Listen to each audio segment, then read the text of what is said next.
Hello there, Albie-Wan here, playing some F1 Manager 24. Not done one of these for a while. I've been playing the game quite a bit off stream. I got to the end of Season 1 with my drivers of Pato Award and oh my god, the dude who is in the Red Bull.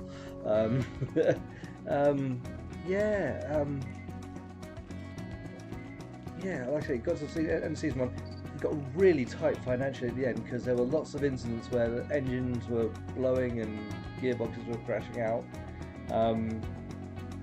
There was one race weekend where I needed to get a new gearbox because the gearbox was completely crunched out, and it was 2.5 million, I think it was, for the gearbox, and I had 2,468,000 in the bank balance. So for 2 days my team was overdrawn before actually becoming just about floating themselves for the rest of the season.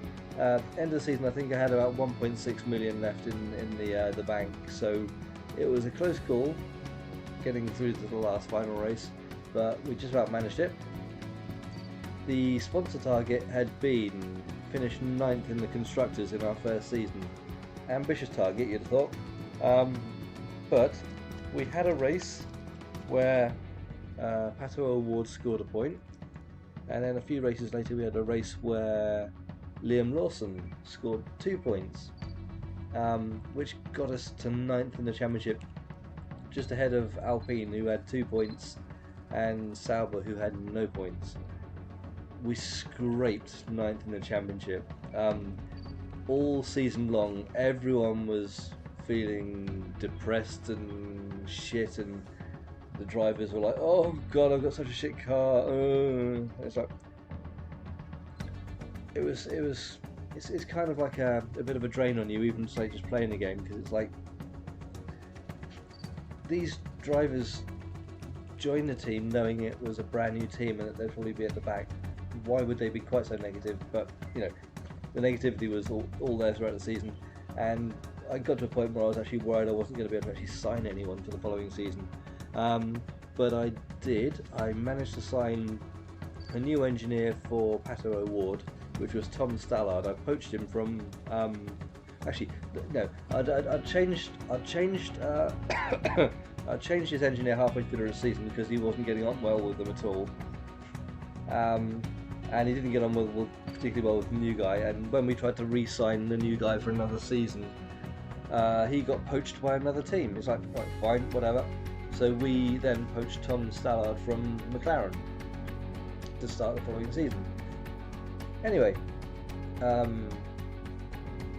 end of season comes round, and canonically what happened was, there was a falling out and everything like that, teams like disrupted and fell apart. But what actually happened was there was a game-breaking bug in my save where it got to December the 31st.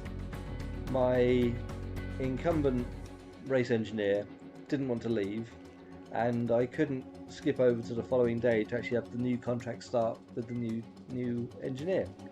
I tried re-signing the other engineer, and it said, okay, it's like he'll have till the end of the day to consider it, but you can't then skip to the end of the day to actually get him to actually sign it. So that save basically became balked.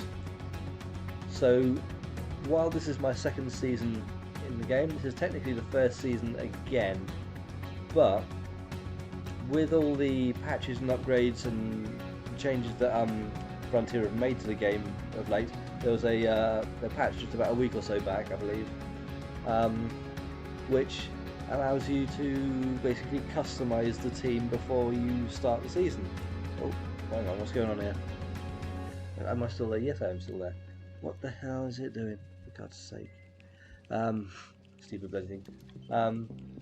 So yeah, basically, I've been able to customize this team to basically be where I left off end of season 1. with basically pretty much the same facilities I'd actually built throughout the season. There are a couple which I had to go back a stage in the actual production of some of the facilities, and that's purely because it wouldn't allow. Where are they? Those facilities. Yeah, some of these facilities. For example, my boardroom was already at level 2, so I'm upgrading the boardroom. Memorabilia room was at level 2, so I'm upgrading that. Team hub, I think it was just at level 1, but I'm upgrading to level 2. So I'm already at the beginning of the season, already building up some new facilities to carry on into this season. But yeah, like I say, beyond that, it's pretty much what I finished last season with. Season 1 we had the Renault engine, and I think that held us back a lot. It was really good on fuel mileage and stuff like that, efficiency, but beyond that it was pretty naff. So this season we managed to sign a deal with Ferrari, so we've got a Ferrari engine, which is, according to the game, the 3rd best one. It's got a lot more power, but the engine wear is a lot higher, and given that we struggled at the end of last season with affording new engines and stuff like that, it's going to be interesting to see how we can actually get through the season with this. Yeah, we've still got the same team manager, which is Wyatt Van Driver, my long used motor racing alias for online racing. Sadly, Pato, the conflict with his team, and obviously, he wanted to go and do his own thing, so he's gone back to IndyCar. So we've hired a new driver this season, a new freshman, which is Wyatt Van Driver's own son, Wyatt Van Driver. We also managed to get Tom Stallard after all, because like I said, I had signed him officially and completely above board at the end of last season from McLaren, which was quite a surprise given that they're a front running team and we really weren't. Surprisingly, he wanted to join us, but he did, but we just couldn't tip over between 31st of December to the 1st of January to actually get the new season to start, which is a shame because I wanted to see all the new things it was going to offer me. But we'll have to use this as an opportunity to try and do so. Liam Lawson's engineer from last season, I think, must have been an AI generated one, because I couldn't find them again, unless of course they were like an F2. They may have been like an F2 one previously, but I couldn't remember the name of them, so I just created a new one from scratch for his sake. It's the same sort of skill rating, which was 79. That was about the same sort of skill rating as his previous engineer, so I didn't think that was particularly cheating. The shame was that he had actually gained quite enough, what do they call it? He was actually quite the pairing with the affinity. Yeah, they've got low affinity these things, but he actually had a good affinity with the one he had in the last season, which was going to carry over to this following season. So it's a shame that we couldn't do that. But we had James Key as our technical chief. We had I can't remember who we had as the aerodynamics chief. So again, I've likely got another one who was around about the same sort of skill level. And Marco Perrone was our sporting director. So I've tried to keep it as much the same as possible as last season. I think in terms of actual performance, we probably taking a step back overall, because we were getting quite a few of our parts into like 17th and 18th and the like. So we're gonna have to try and do a bit of a fight back this season, because I've spent a lot of engineering time. I've basically I've done a lot of research for the following season for all the regulation changes, and I've basically lost all that, so it's basically starting fresh from that. But we've already got a chassis which is being designed. Yeah, like I said, we've got like drivers. I've set them a few different challenges, or little development things, where we're going to get him to work on developing the car, so we can actually get car development running faster. Because I think that held us back a lot, because we had probably about 8 races at the end of the last season where we didn't really develop the car at all, because I wanted to focus on the following season. So we were lucky basically to hold on to 9th in the championship. It's just that Sauber and Alpine didn't develop faster than the cars at the front. The points were generally occupied by the same teams throughout the entire season. Anyway, we are going to start jumping into the next steps here. We've done some sponsorship. We've set out our sponsors on the car and on the overalls.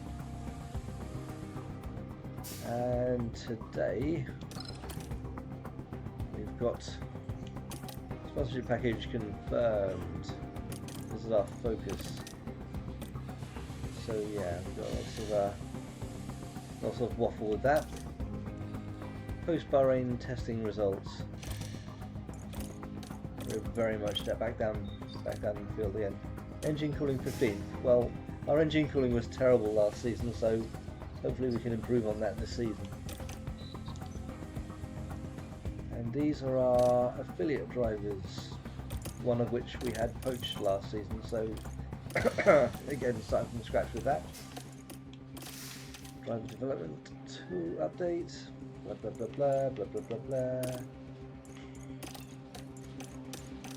Those are the current stats for both drivers. And we're heading into the Bahrain Grand Prix, which I reckon is going to be a 2-stop. So let's set some race targets. I think we're going to struggle, so I'm going to say set 20th or higher as our goal, but it's going to be interesting to see exactly whereabouts we manage to end up. F1 is back, ladies and gentlemen, F1's and back. The grid is set to grow. A new growing. season is upon us as Formula One returns to the Middle East, ready to kick things off here in Bahrain. But change is afoot. The paddock has grown, the grid extended. Yes, that's right, 11 teams, 22 drivers, and the hottest competition motorsport has to offer.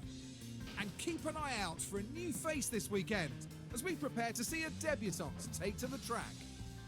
Stay right here, because we're just getting started. Just getting started. Indeed. Yes, indeedy. Right, continue. Right, now from the very outset of this season, my focus is going to be on trying to preserve engines, because engines caused us so much problems last season. I've got some baseline setup, rough baseline setups that I'm going to start out with, rather than starting completely from scratch, because they've had like a season's worth of experience doing this, and hopefully they'll have some sort of understanding of how the cars actually run. So we're going to start off with that setup there. Car parts are all completely fresh, so there's no point in changing those around. Run plan, I usually set about 21 laps, because 15 they don't usually give or quite get the full amount of feedback. And you can always call them in early anyway. So I'm going to do fuel usage, take that down so we'll conserve the engine hopefully. ERS, just leave normal. Pace, we'll just leave normal because tyres are very much expendable. And compounds, car setup, we'll do the same setup for this one. So we've got 5, 11, 6.4, 335,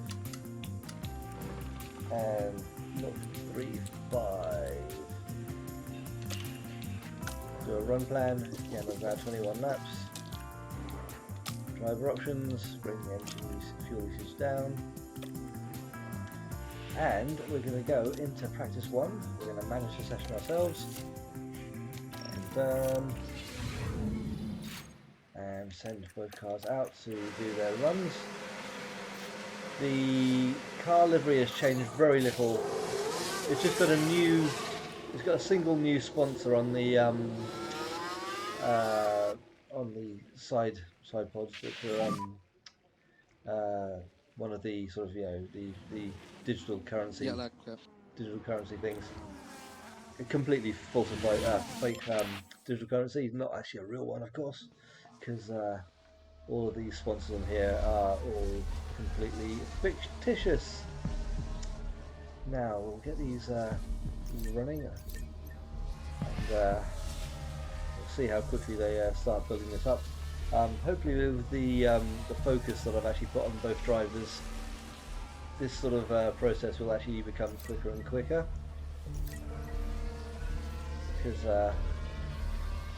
I don't know if that feature was added in later on in the game or if I just noticed it the first playthrough on there, but it's very handy to be able to focus on such things like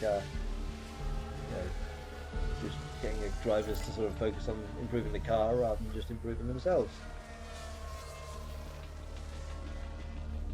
And of course we've got to completely start all the circuit knowledge from scratch. Yay, love it.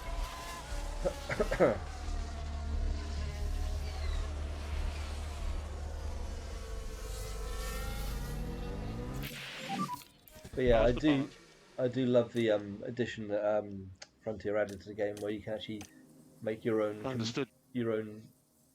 drivers completely from scratch. Because I was kind of hoping that was going to be in the game from the outset, to be fair.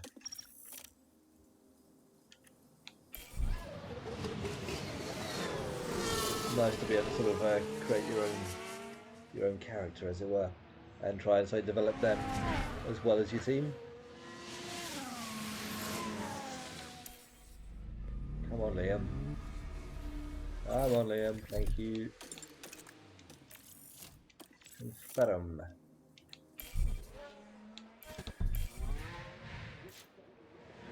So the controls being a bit more twitchy than normal.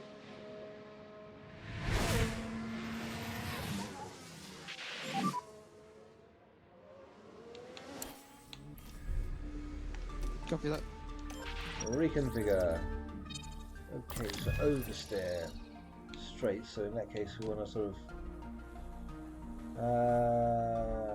which way do we go? Should we go that way? We'll go that way. We'll go that way and see if it's an improvement. Now the ones that say great, we want to keep within like just a few pixels of each other. Stability is pretty much optimal, so we'll keep that one there. Oversteer.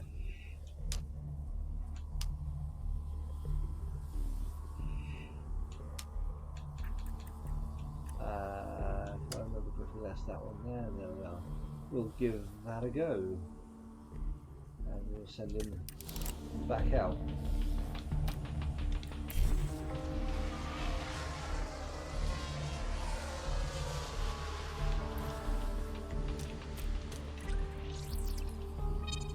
Again, I'd say it's close but not quite there, isn't it? We'll send him the other way and see if we can I might just leave it at that, just see if that will sort of make any significant changes. Because that should be a nice quick and easy adjustment to make. So Liam will be out there before Wyatt.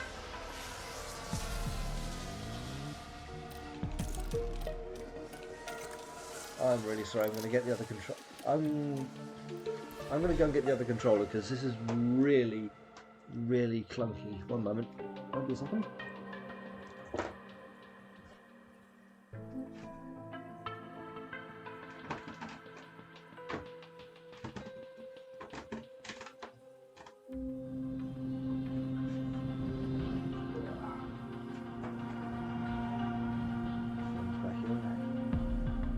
think it's because I'm streaming the console to the laptop that it's not liking the controller there. So I'm going to plug this into the laptop, and hopefully it'll settle down a bit. Right, so send my dude back out.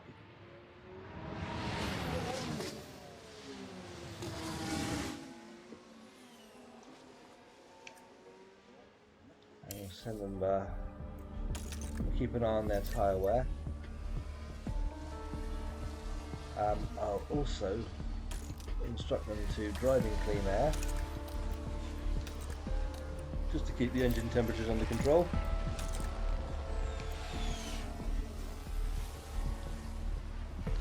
Because the more the engine temperatures rise, the greater the wear on it. But yeah, it's going to be interesting to see if the actual Ferrari engine in this car enables us to actually be more competitive. Certainly the goals that the sponsors set us this season are a lot higher. That's probably because we had so many facilities already in place.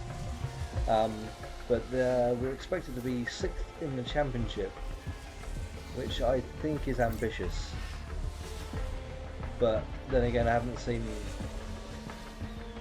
what sort of performance we're expecting to get out of it yet. So we're up to almost 30% on the old track knowledge with Leon. Of course, they're both learning the car as well. Right, okay, so call you back in to do more modifications.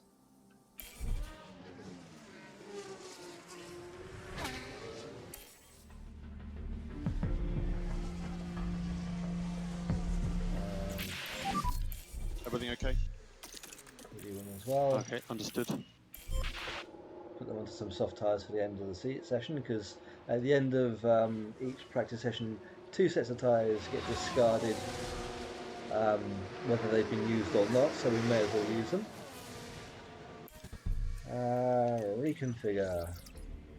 Ooh, that's yeah. Okay, so the rear wing definitely needed to go the other way. But that was optimal and that was optimal, so traction.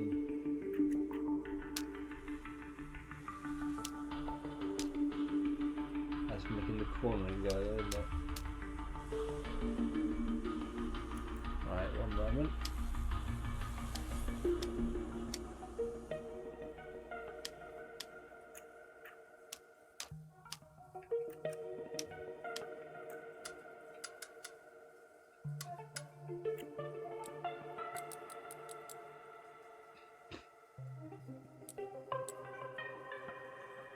Traction's a little bit off, isn't it?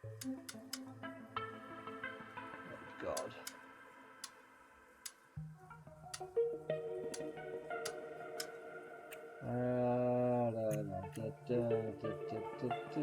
That's too much.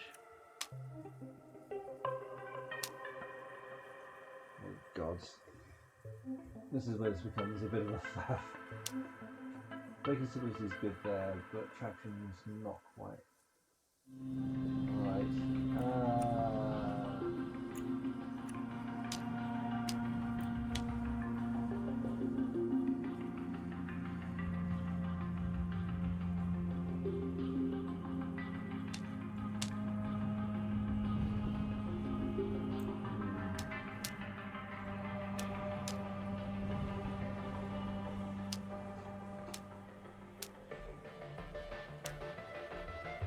Right, okay, we can control a bit of the oversteer with that. Let's put the traction out. Of course it has. For God's sake. Ooh, that's looking pretty close, isn't it?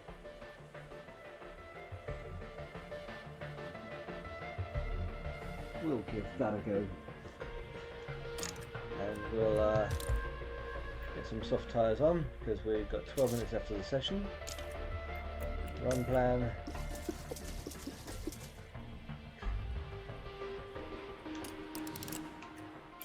going to take a while to actually get the upgrades or the changes put on the car. Reconfigure. Now that is pretty good. Already at 91%.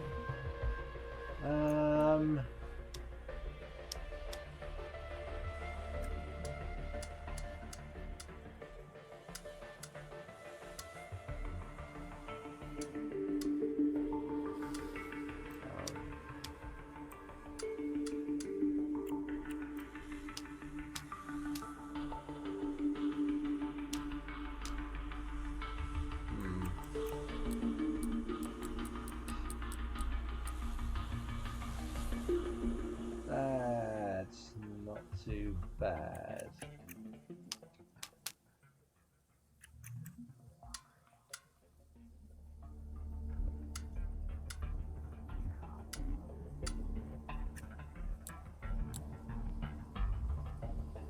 I'm going to give that a go because that looks pretty much what we're looking for.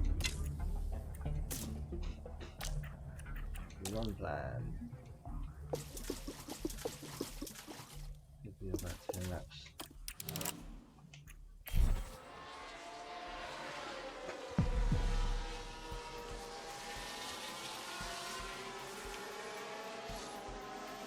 And send out.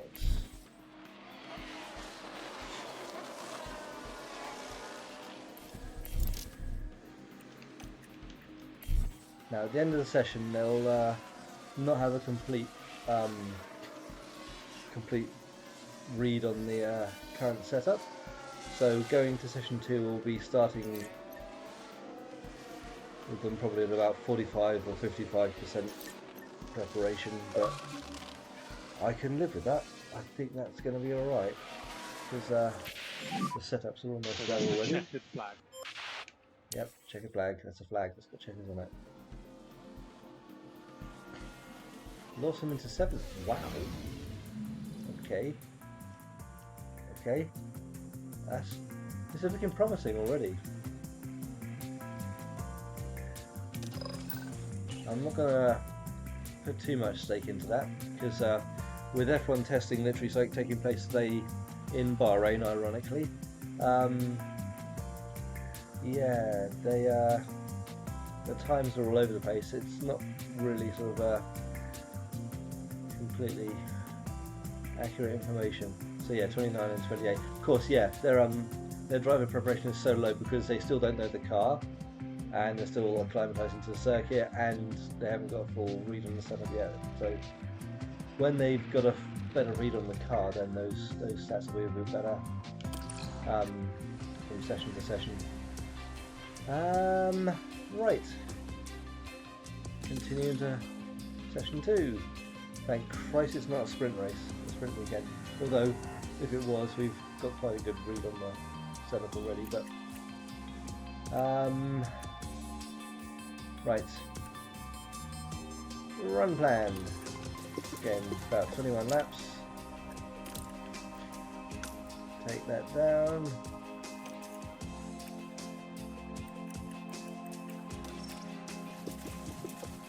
21 laps.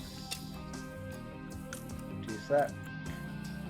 And then go into practice session, manage the session, and we will send straight down on Sessions should be starting now.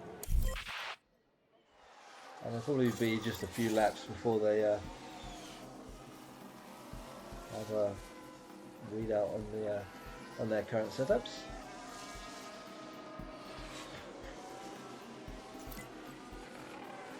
There might be a race or two before they get the car knowledge fully up to 100. Yellow flag. Hope it wasn't driver and it or my seems drivers. like Hulkenberg's had a bit of trouble. Oh, Here's no. the replay. Now this was at turn 1, with not much room to move. Oh, that's mine. Oh, that's No. quite an impact between them. That will have knocked their confidence, I'm sure. I don't think that was my car. I think that was a Williams, It's wasn't it? not going the way the team had hoped today. That is for sure. That is for sure. It looked kind of like one of my cars, but I don't think it was. I hope it wasn't. Hulkenberg and Albert. Yeah, it was a Williams. Okay, thank God for that. Right. Oh dear. Bad start to the season. For Hulkenberg, at least.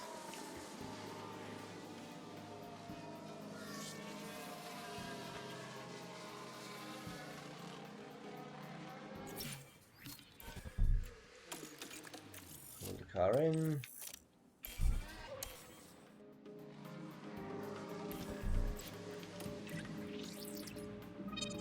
Oh God, the oversteer. The oversteer, bad. Yikes. Did I miss that? Was I sleeping on that?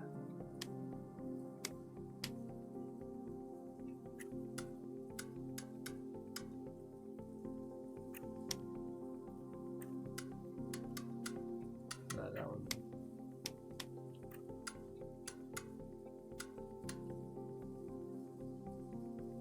I'm struggling to see if the traction is actually exactly where I want it there. Probably not. The oversteer is definitely not where I want it.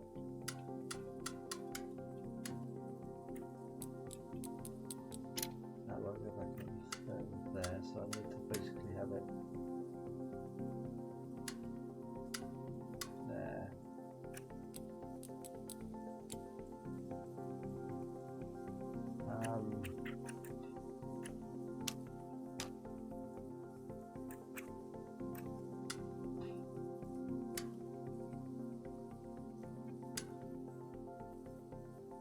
Looking, oh, then again the straights are a little bit.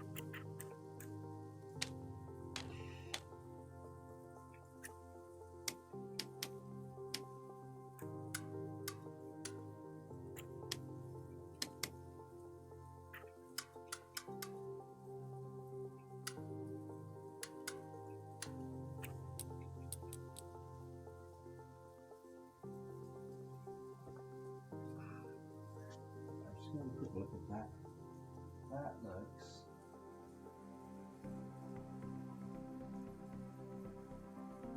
gonna give it a try. Gonna give it a try, but the traction might be the problem again. We'll send him out.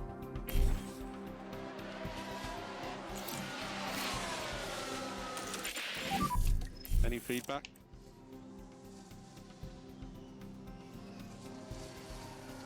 Okay, understood.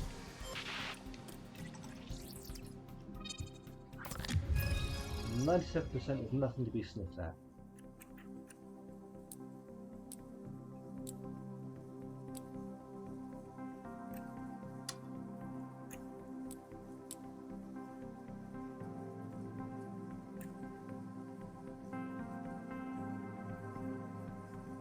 Then we'll give that a go. Can easily revert to previous best setup if it's not an improvement.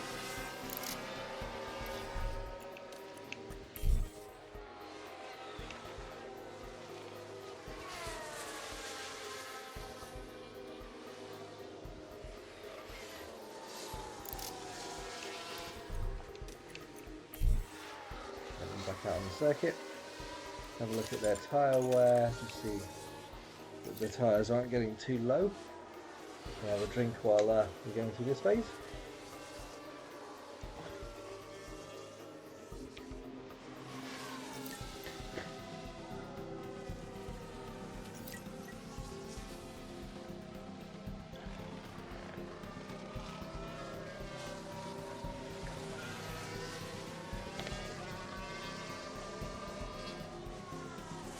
I have to remember that this season I won't be looking for OWA for an award.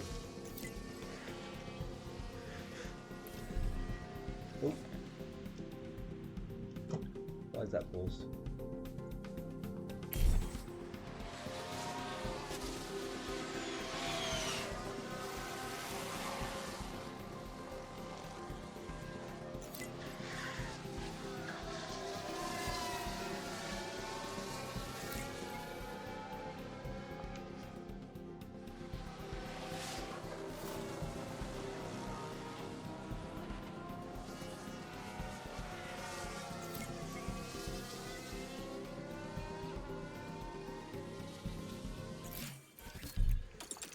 Liam in.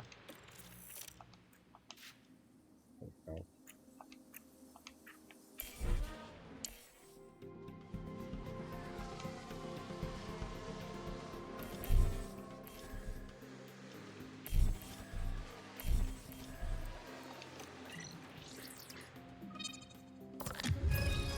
.93. We can improve on 93, can't we? I hope we can. So I think it's got to be there with the wing. Which means just adjusting that very slightly.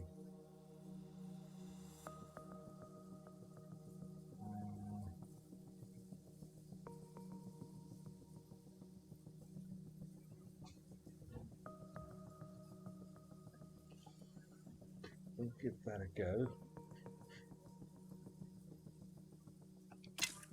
Sort of length. I'm going to put him on some soft tyres.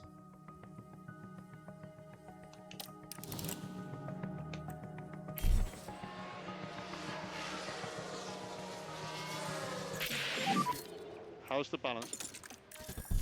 Understood.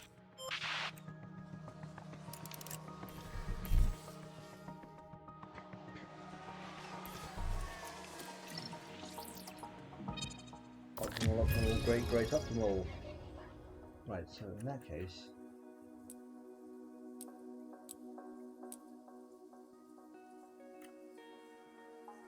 the traction is just a smidge off. And the oversteer.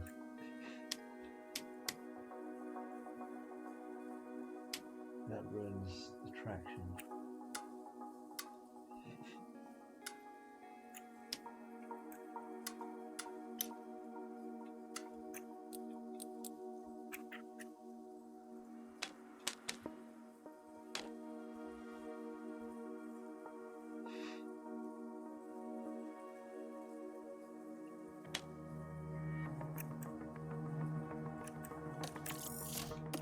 Next previous best.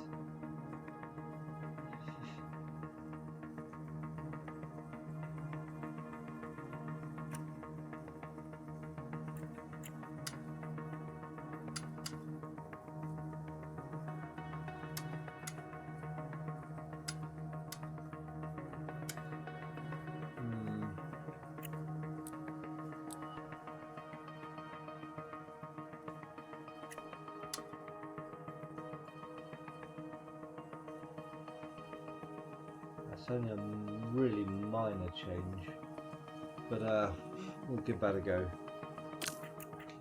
Again, put him on soft tyres because these will be so discarded at the end of the session. We've already lost that set and that set, so there'll be that set and that set going.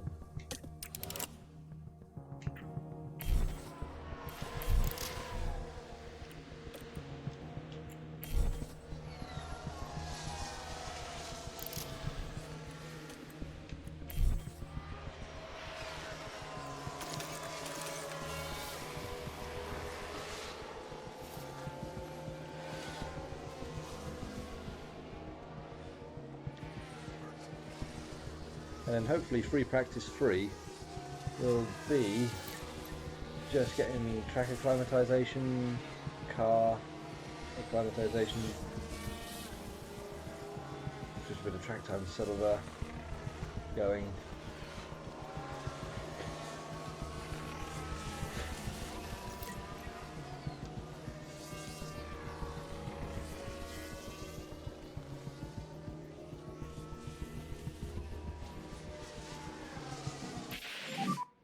Okay, that's the checkered flag. Checkered flag. I think, but you're not sure.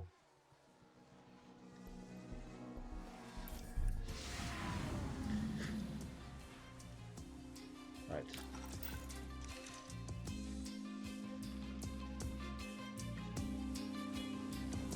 Okay.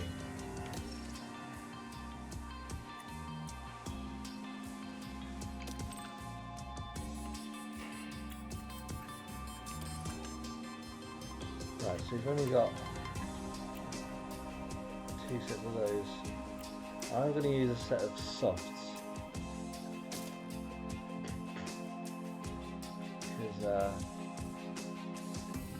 I can do 32 laps in theory.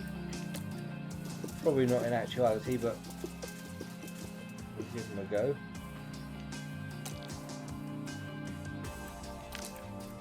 Get them to conserve the fuel. Because ideally I want to save as many sets of tyres for the race as possible. Give us options. Because I don't really want to have a race where it's a 2-stop. You have like soft, mediums and hards all used, because it doesn't always look very tidy. Right, 32 wasn't it? Or thereabouts.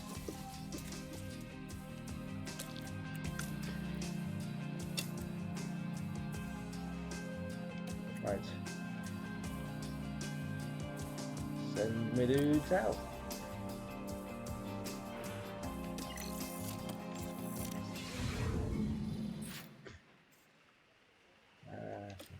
Send out.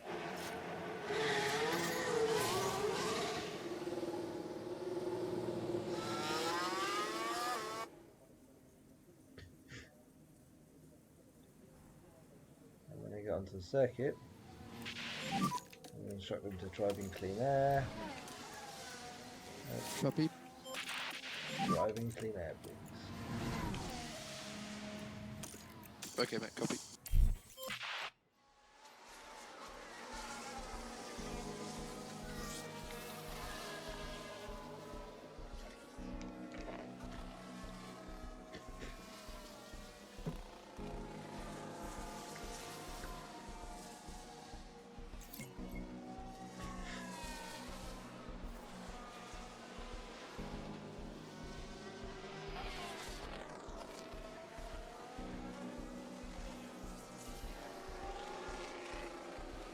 I'm not sure I actually modified the Van Driver car, because it's still showing us 96. Maybe I reverted to the previous best setup and then changed it back to how I'd actually had it before. Possibly. Quite probably.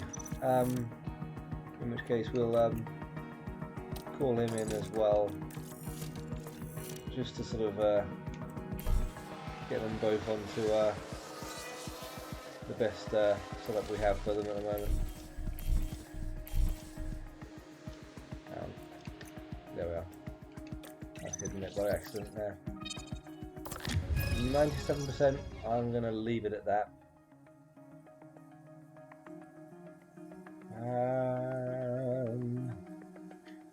What I'll do now then, I'm going to go for a new set of softs, and I am going to simply set them on a 32 lap run plan.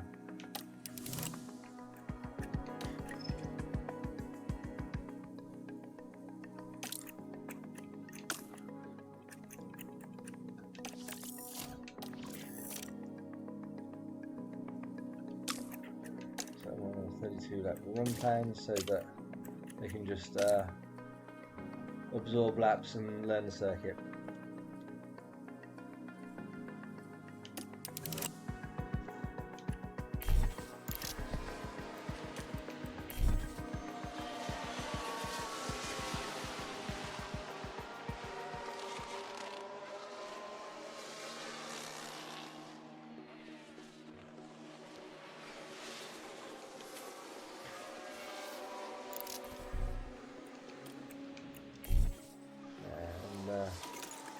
Bring up the details so we can see engine temperatures and tyre wear.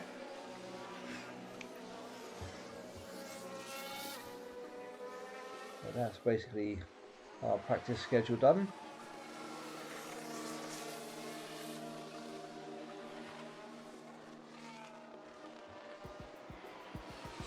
But I imagine that towards the end of the season we will have to buy again new ERS. Possibly gearbox and possibly engines. as a hazard of, like I say, taking the Ferrari engine. There was the option of the Mercedes engine and the Honda engine. The Honda engine is supposed to be the best one. I didn't want to put that in a new team because that just seems unlikely that a brand new team would have the best engine in their car. But I do think, whoa, dude, glad there was so much room in there. Yeah, like I say, a team in the second season, I thought moving up to a different engine supplier was, a believable option. It just wasn't sort of like likely to go up to the Honda, which is supposed to be the tip-top one in the game. Mercedes engine had slightly less power than the Ferrari, but it was better in a few other regards. And I was tempted, but as I said, the game ranks the Ferrari engine as the third best, with Renault being the fourth. So I thought progression up one step. But we probably will suffer with reliability issues because of that. Your tyres are getting a little bit warm there, bud.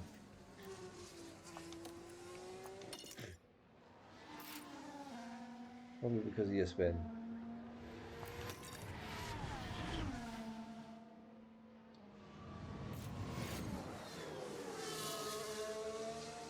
Bring those temps down a bit.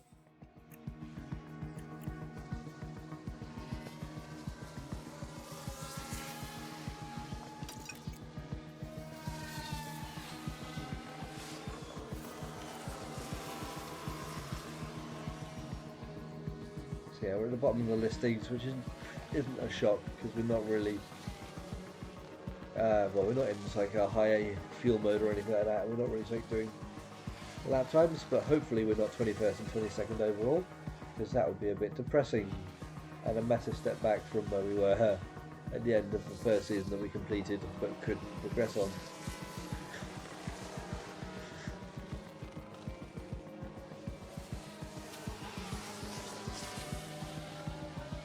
I think we have to call him in before the end of the session because their tyres are starting to fade really badly.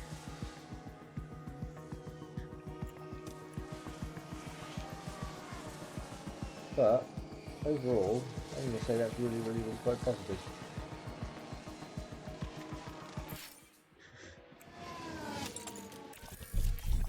I don't want to have them lapping out there on tyres that are likely to burst because I don't have to repair the car in the first race if I can help it.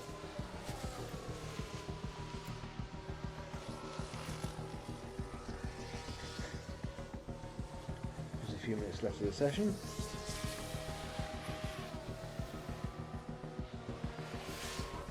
And they've both got pretty much top marks on the track acclimatization.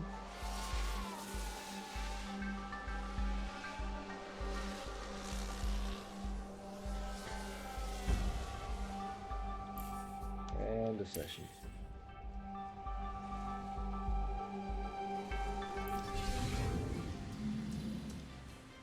Right, now it gets serious into qualifying.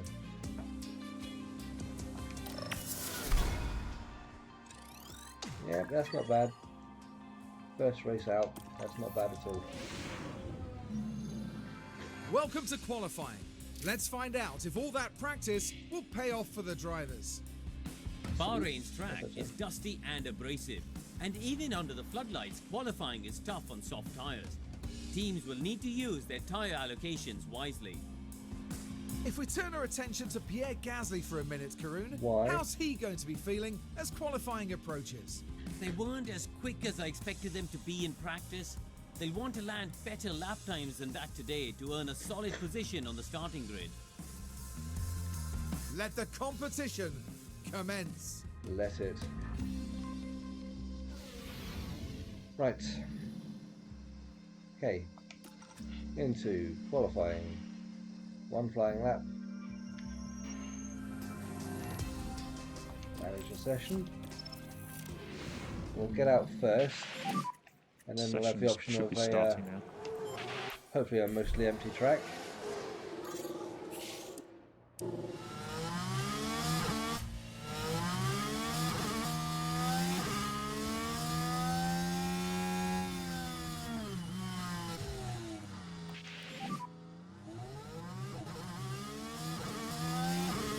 Copy. And we want to generate some temperature for this outlap.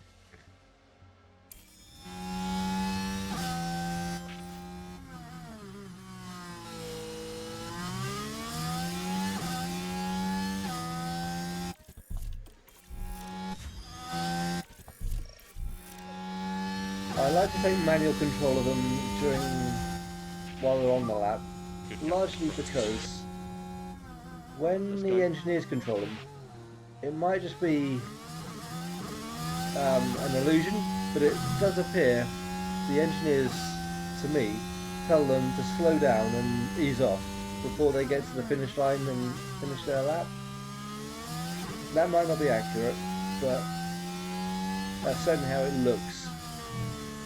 And I just figure I'll just like tell them ease off. Oh, what the? Why are they? Oh God! Sorry, mic was up already. Let's see what pace you can do. Yes, that would have been a good idea from the outset, but never mind. Being that it's a qualifying lap.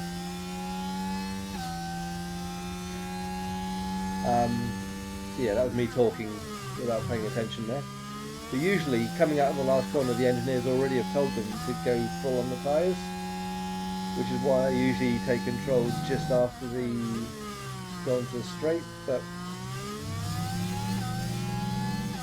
you learn something new, and I'll hopefully be wise to that on the second run.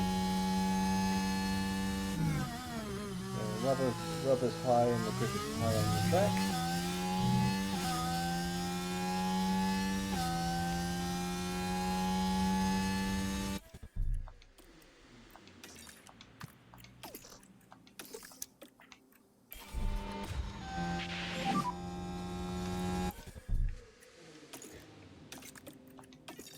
Okay, copy.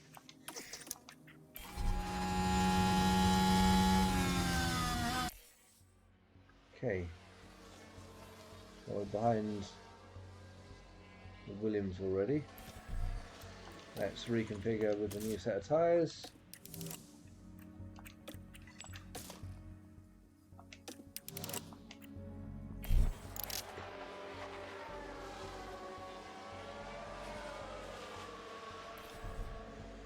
And now the grip's very high, so I'm going to send them out again.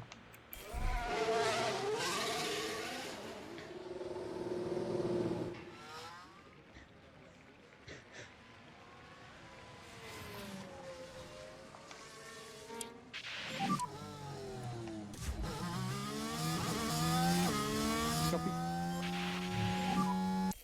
Watch for Hulkenberg.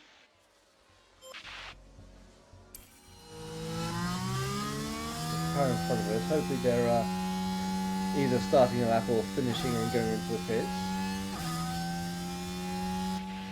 The car coming out of the pits, I see. Drive straight out. That's probably going to get in the way of Van Driver, isn't it? You're good to open the lap. Maybe not. Maybe we're going to be alright.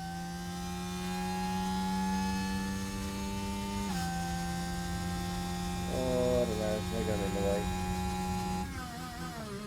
Fuck's sake.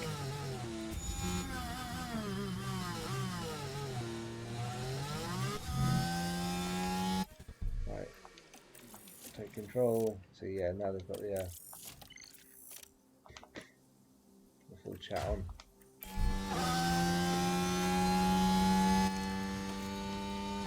See what the sector times are like.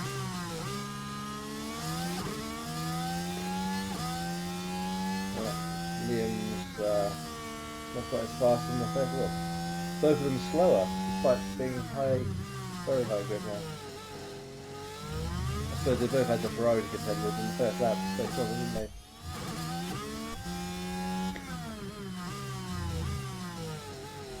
It's always a pain in the arse trying to avoid traffic in this game.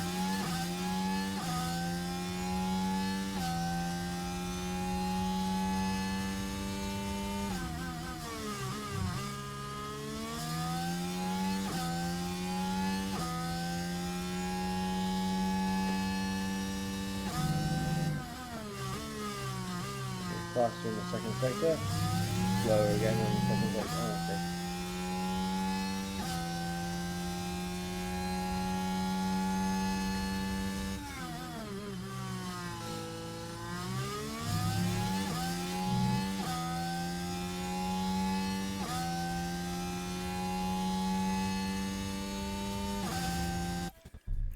Right, okay.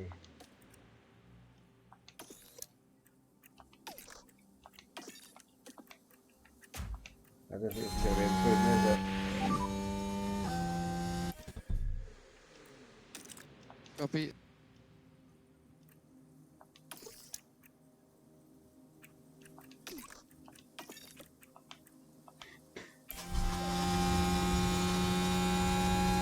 Right, okay. Recharge on. Well, I'm going to leave it at that. I don't want to use all of the soft tyres. Actually, shall we do a run on used? We'll do a run on used tyres. Screw it. Which ones are in better state? About the same.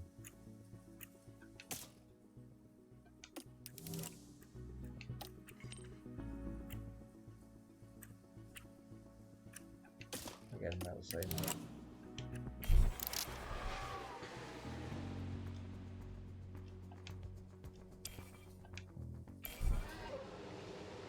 Right.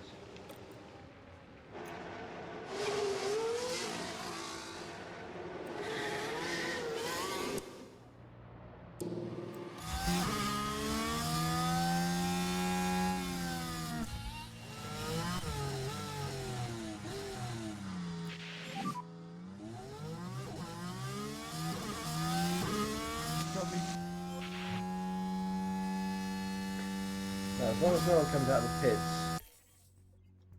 at the end of this lap, we'll hopefully have a nice clear track.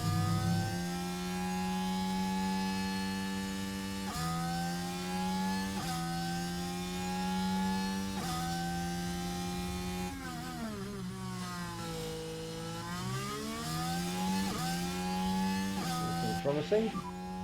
Okay, tyre temperatures are good.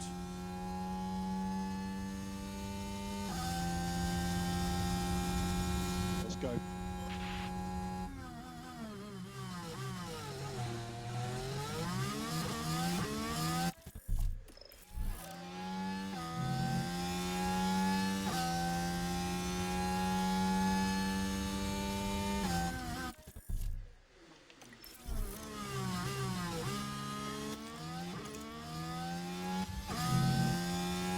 They got out of the way nicely. Good. Excellent. Liam's gone faster than the first, or faster in the first sector than he has done before, as has Mr. Wyatt.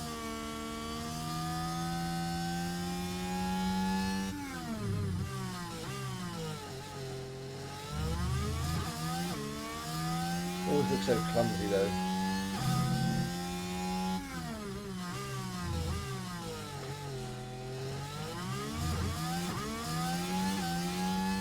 Be nice to get through into Q2 at least anyway. Fingers crossed.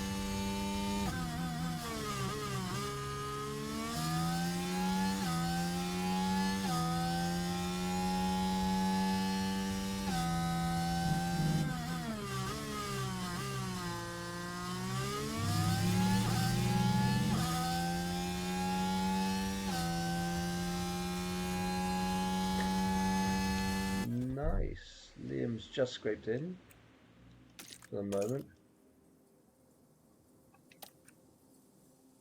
He's peaked driver confidence. Good. Like to hear it.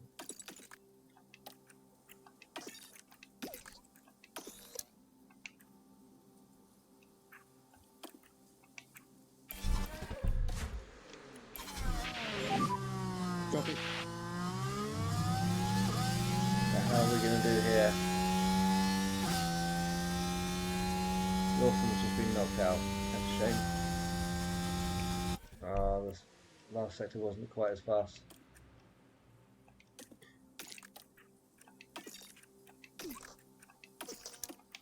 Right, okay.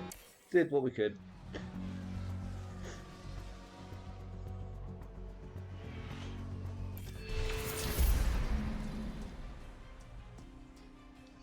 18th and 20th.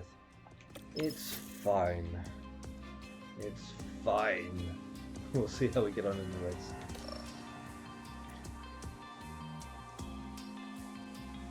Okay, so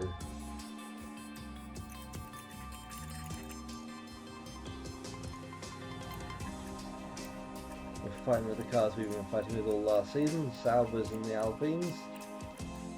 We were often a bit faster than some of the Williams of Logan Sargent in particular. Oh, Logan Sargent.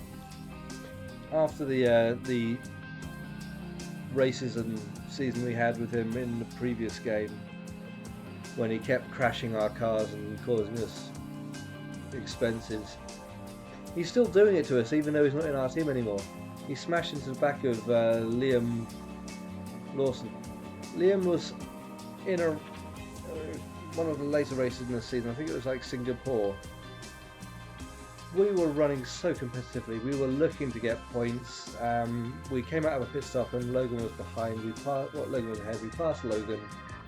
2 corners later, he slams into the back of us, knackers the gearbox, knackers the engine, knackers the wing, the side pods, the underfloor.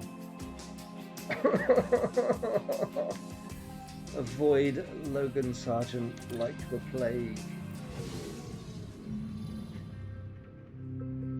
Here in Sakir, the floodlights are on. I think he's even and worse in the it's game than he actually was in real life. 57 laps around the Bahrain International Circuit. Bahrain has seen some of the most dramatic races in F1, like Sergio Perez's incredible 2020 victory, surging ahead from being last on the opening lap. He was Sergioing ahead. The Bahrain International Circuit is a challenging track, and the cars routinely have to brake from high gear to low to take the narrow turns. That's With how the need corners for downhill and braking, the circuits risk work. of locking up is one drivers will need to manage. It's all about focus and balance to get victory here. Welcome to race day, and before we get down to it, last minute checks are being made.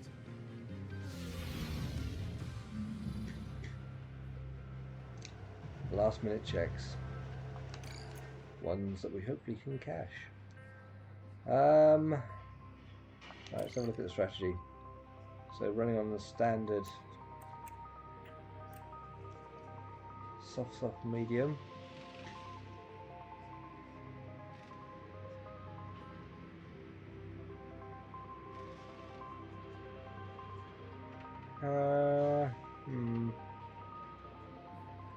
It's not terrible, I suppose.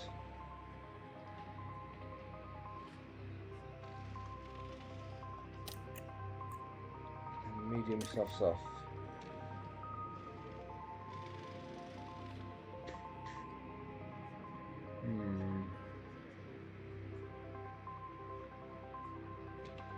I'm just going to try an experimental one.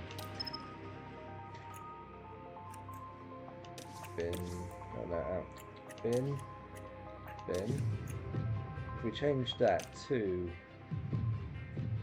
medium, and have a sort of hard. Let's see if we can make it a one-stop race. Looks like we can easily. If we split strategies, we stand a better chance of actually doing something with it. Perhaps.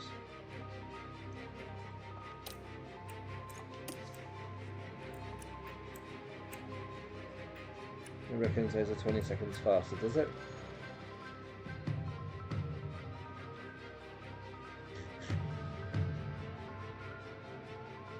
So it's race time. Does that include the pit stop though? You know what? Screw it. I'm going with that. I'm going with that anyway. And Liam can use that one. What I'm going to do is drain the fuel tank, put them on low fuel usage, and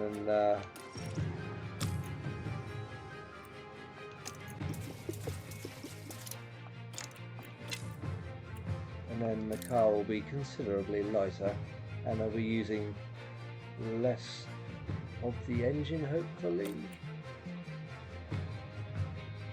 We'll give it a go, see how we get on. So 18th and 20th. Cool. managed session. And here You're we witnessing go. a new chapter in Formula One as 11 teams line up on the grid. How novel. This race should be a good chance to see what Valtteri Bottas can manage. It's Should a it? P17 grid start for them in this race, but maybe they can get through the pack cleanly and move up the field. Uh-huh. Yeah, This I'm should not going to certainly hold be a my good breath one, on that. folks. This is it. 22 cars on the grid. It is this. And it's lights out, and away we go. Now, one thing I didn't think to do was to actually tell them to deploy.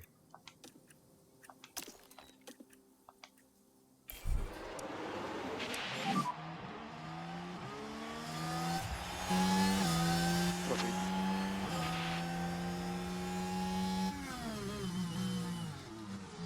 And also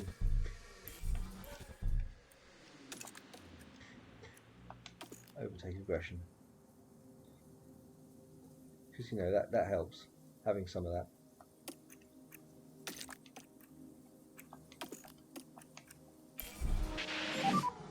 Be nice to get past.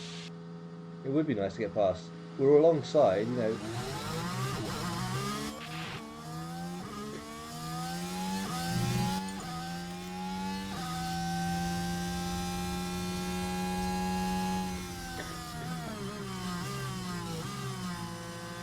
So we're a long way down on fuel, but we'll be a lot lighter than we would be otherwise.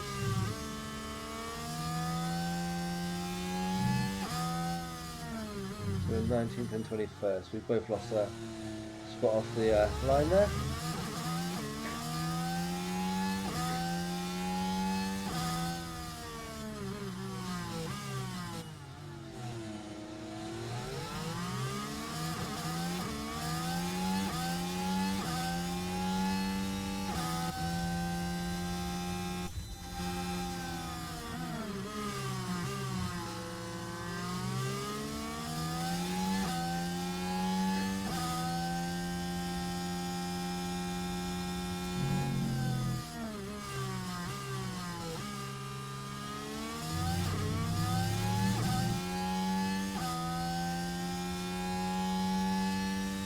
Really just want to stay in the DRS range for the time being.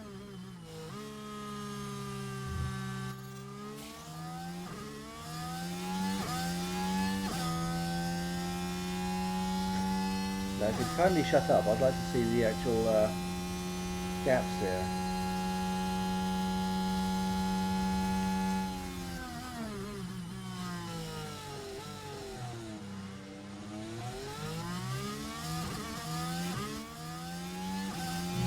Damn it, we've lost DRS already. Oh, we might be back in.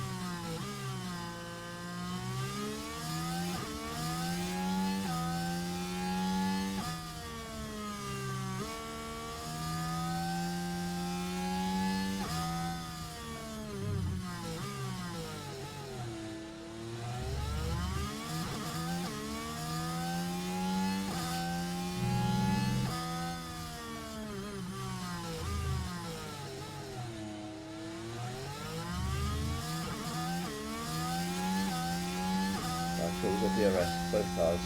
Excellent. Lawson's overtaken Sargent. I say, we didn't do what he did last season. Must be having flashbacks.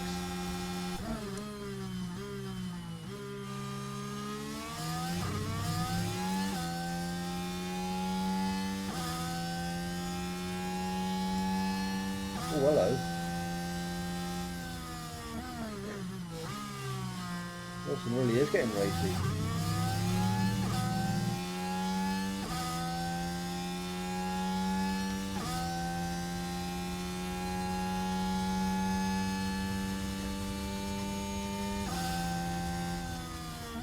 Kind of getting warm on the old tyres though, but we can ease that if need be.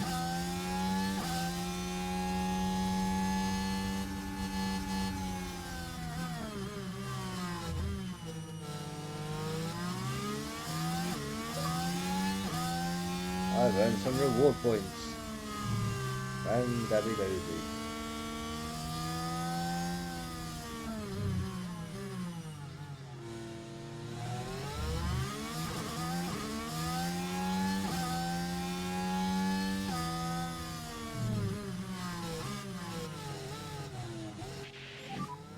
I couldn't do it. You couldn't do it. What, turn the corner? Oh, we need to, Hack is low. yeah, it is, isn't it?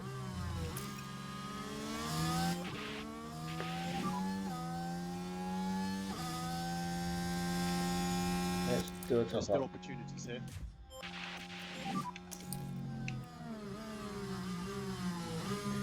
Copy. Just need to keep an eye on both of them to make sure they don't drop out of Okay, copy. DRS range. Focus on recharge. If you drop out of the DRS chain, you're kind of lost at sea.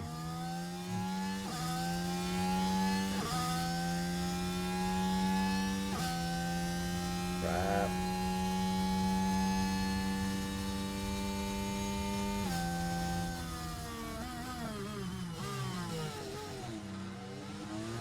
He got some good past spotter. He did. Excellent. That does mean he's now out of DRS from the cars ahead. Bugger.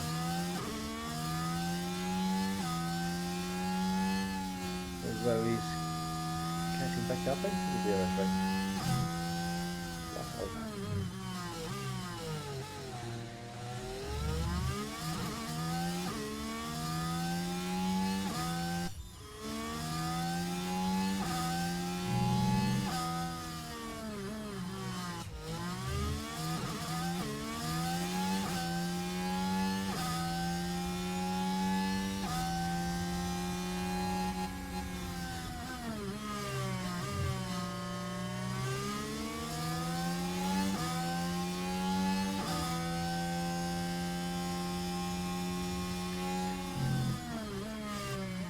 Wow, we're really harassing the hard cars here.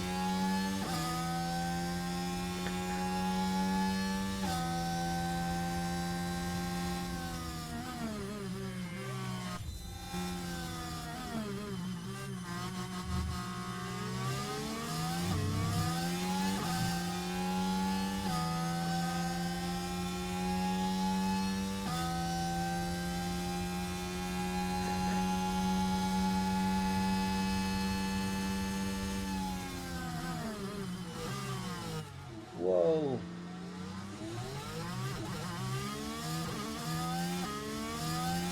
No, don't move DRS. Wasn't past Hulkenberg, he's flying.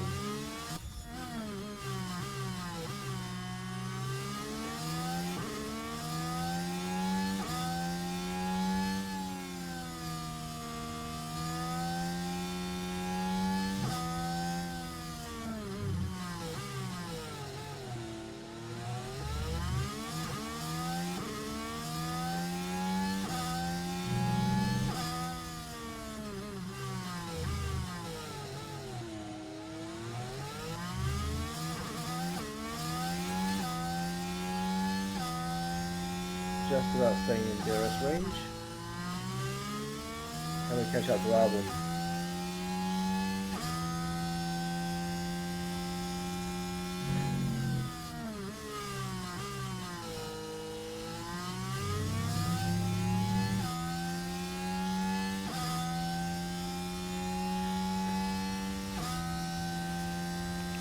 We'll put it into neutral for the time being.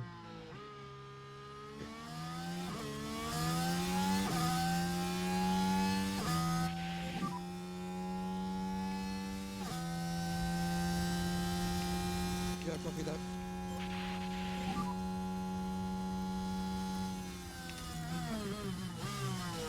Copy.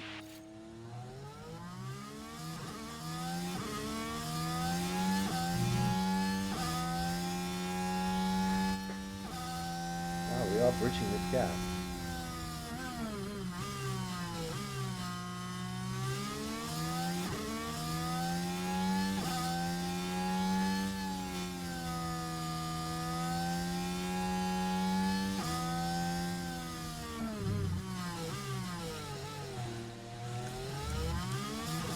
Pretty much everyone runs soft.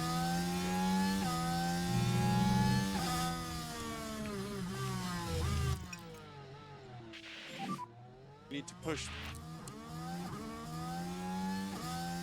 You're kind of done.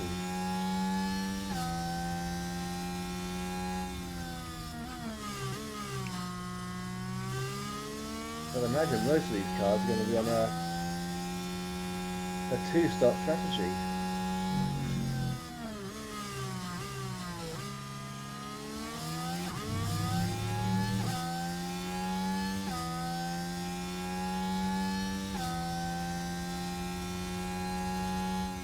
Liam's flying right now though.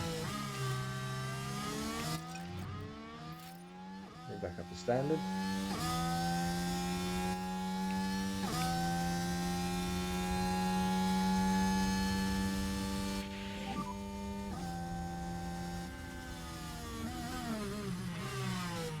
Come on, guys.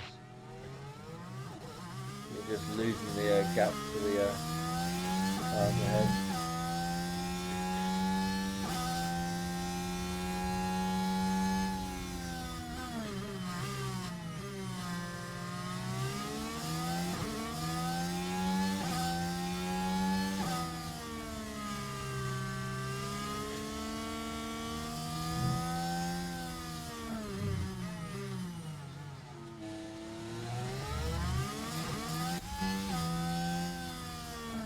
Staying in DRS range, which is excellent, given that we probably are on one fewer stop than the other cars around us. That does mean he might be all on his own for a large chunk of the race, but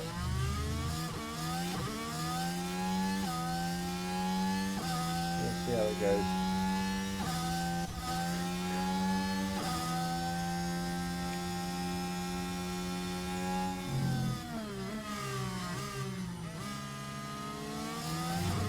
Come on, Ricky, mate.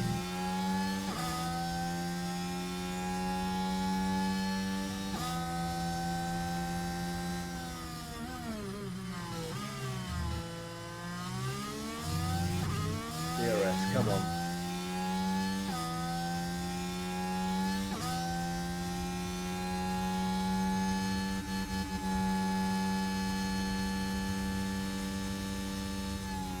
Nice.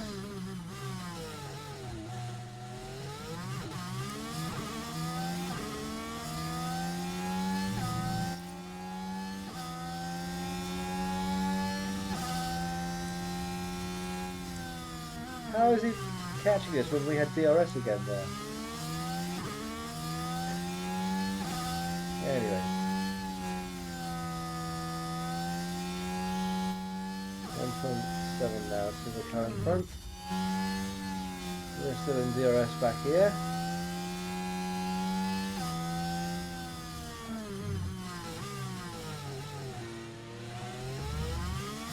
Got a way to go for our pit stop. It won't be long before our tyres are going to be in better nick than theirs.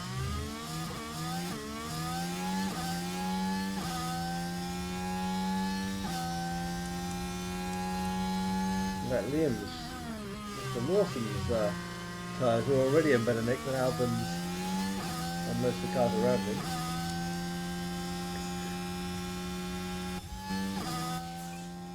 And caught up to Albon already, Jesus. Back up to DRS range.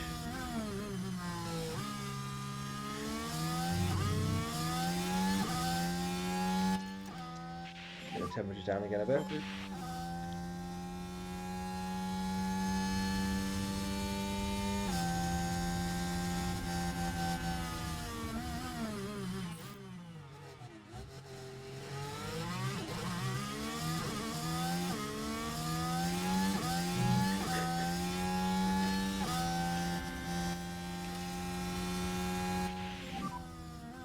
Okay, keep looking after the tyre. Bring them down a couple of degrees before we put them back up again.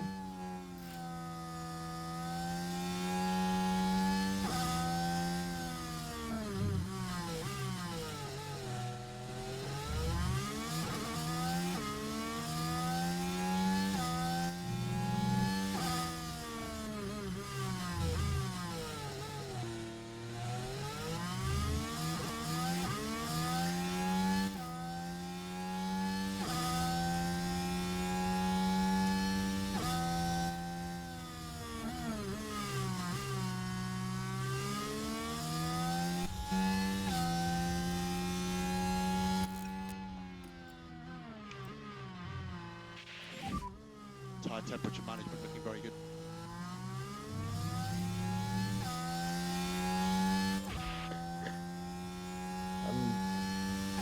Do we reckon we can bridge a gap to Stroll? I don't know.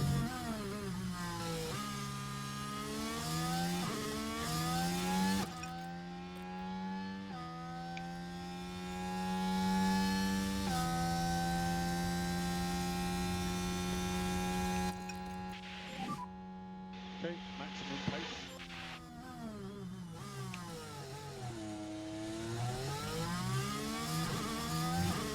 Gap seems to be coming down a little bit, maybe.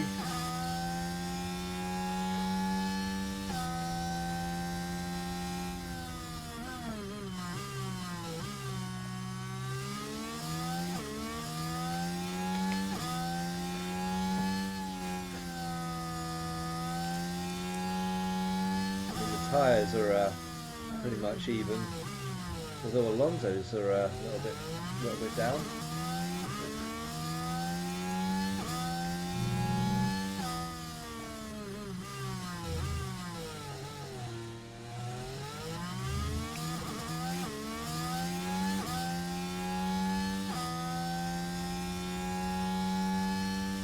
About halfway towards the first pit stop. The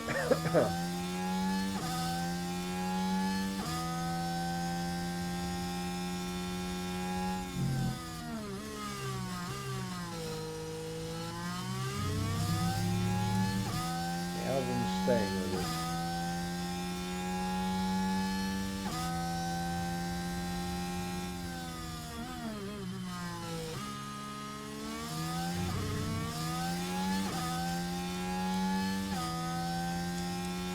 Let's see if we can actually break him out of the DRS.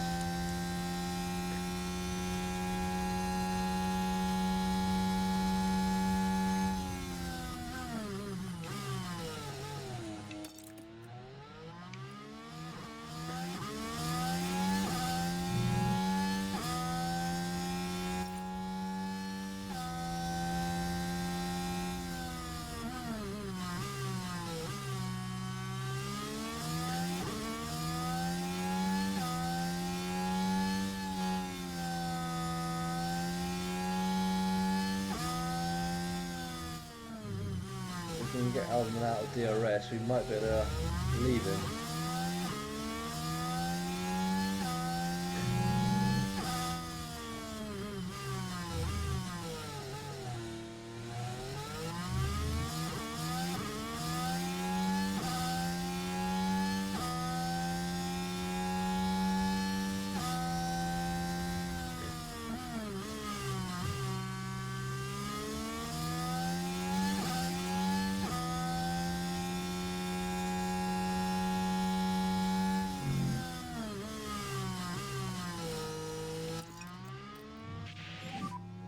Copy that.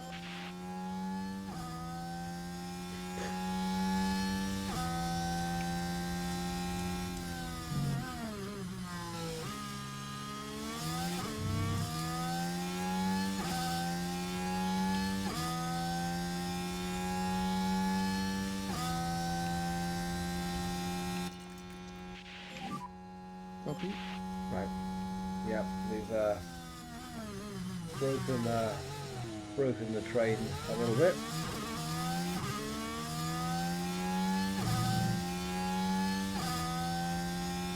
Cool our tyres and get the tyre wear back on track.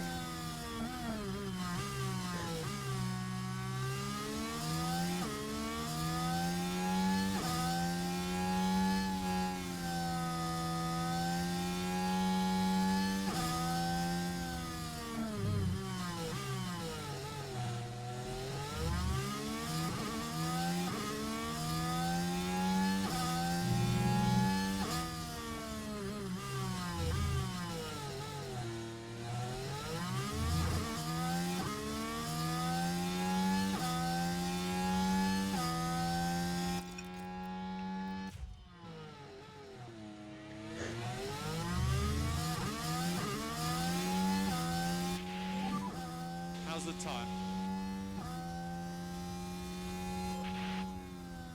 How is the tyre? It'd be nice to actually know the reply to that question. I mean, we can see how it is. You know, the temperatures are good, the wear is good.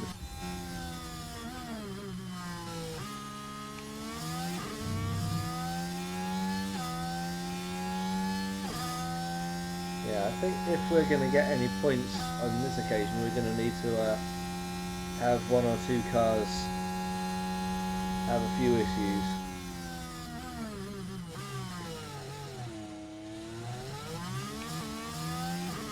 I might skip ahead a little bit because it's kind of stagnated a little bit there. Oh, people are pitting already, are they?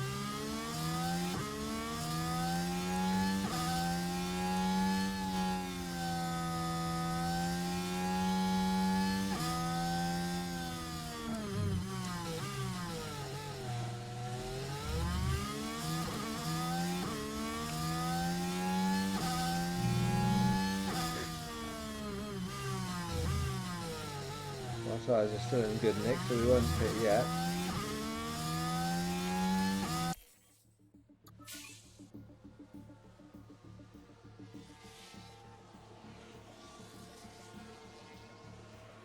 Hey! Now we're watching the action closely. Here's here. Wyatt. The gap opens up for them. Their tyres are dropping off, And the overtake is made. and Wyatt's are staying stable. Nice.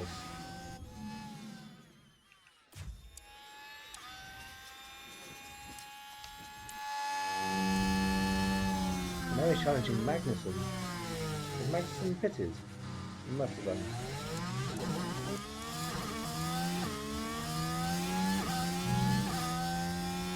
Alonso definitely has.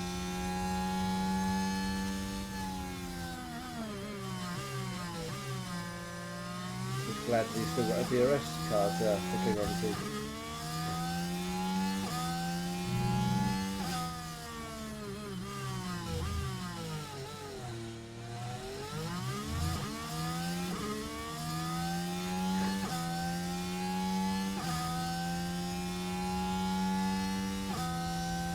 Yeah, those are really early pit stops. No hop done. What? What happened? What did I miss?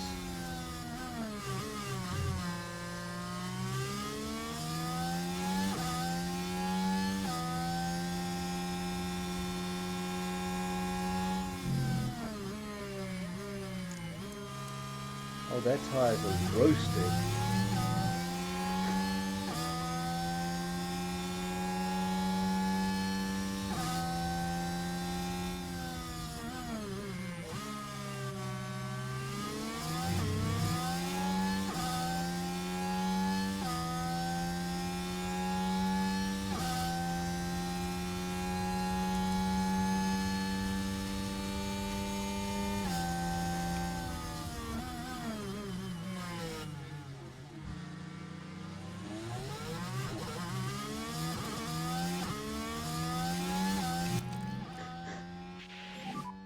Overtake available. Yes, it is. Liam's pit window's open.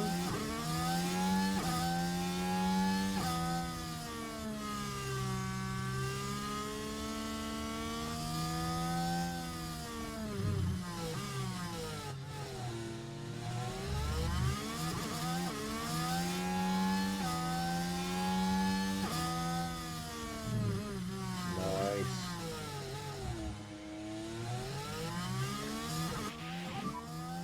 DRS. This is where the patience has really come in handy.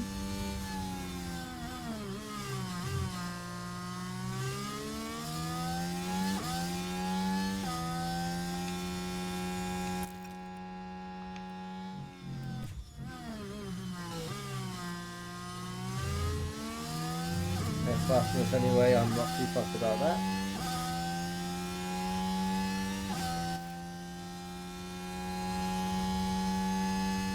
This is what annoys me a little bit about this game is when your driver gets frustrated about the top team passing you when you're a back marker.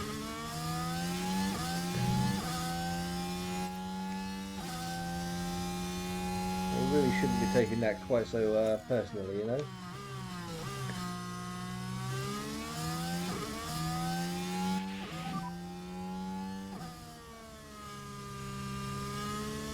I wonder if I should have pitted already to cover off the other cars. Although I've still got DRS, so...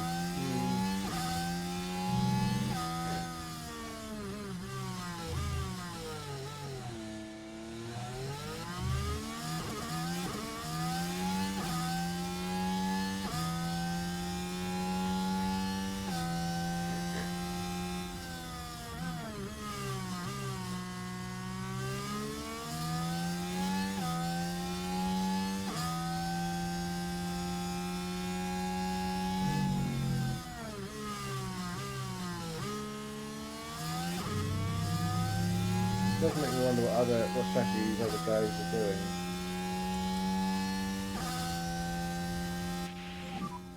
Must be the same as You're doing a us. good job. Car ahead is on point. 1.0. Nice. Open bit options. Going on to softs. Brand new softs. Confirm pit.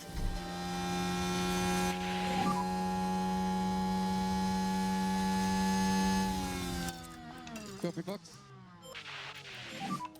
Ocon has pitted.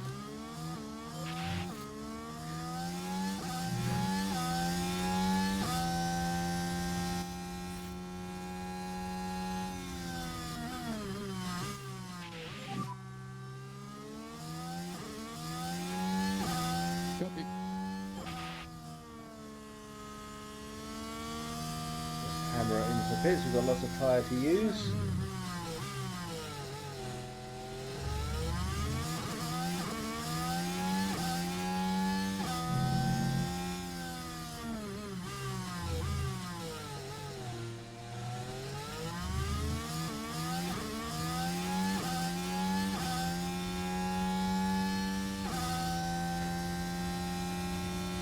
Yeah, that's fine.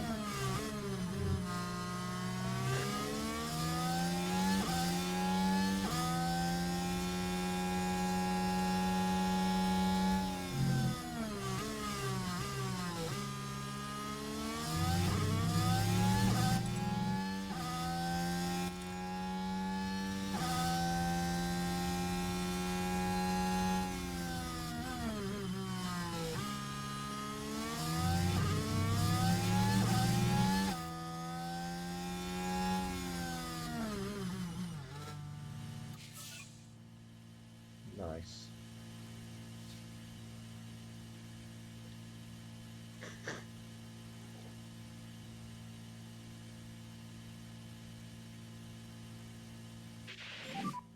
Gasly's in pit lane.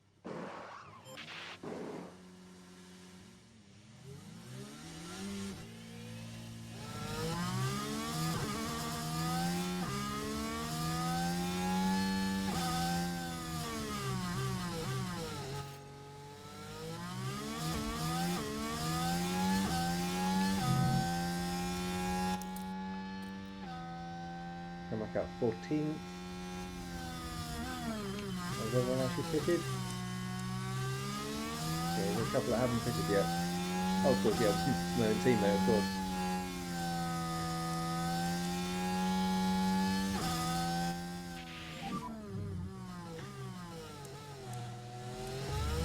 Copy.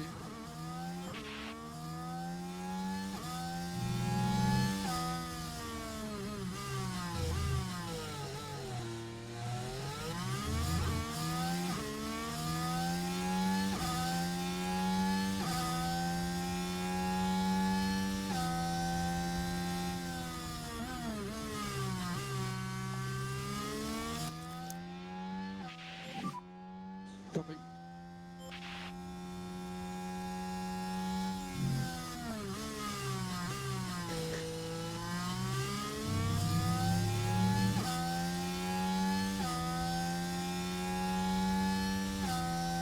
wow, we're actually a pit stop ahead almost of our teammate.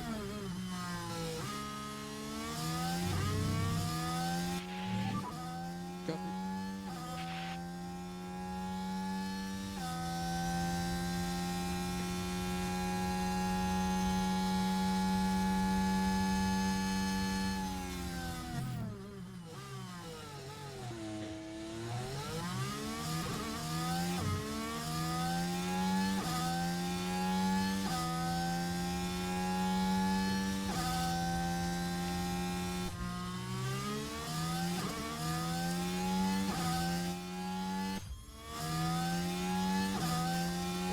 Back into neutral.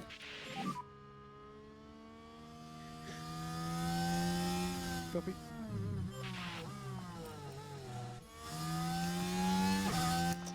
Fly a bit.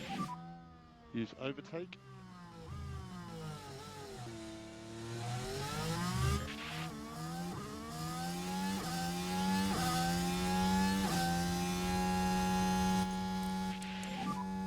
Has DRS, 1 second.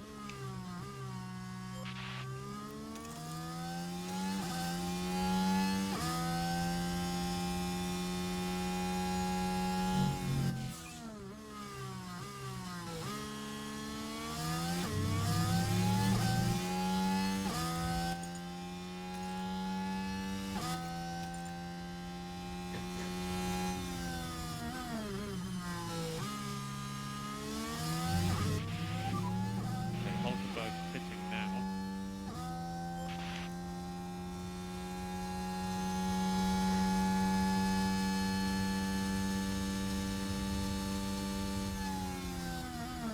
We've got a couple of laps to go before our pit stop.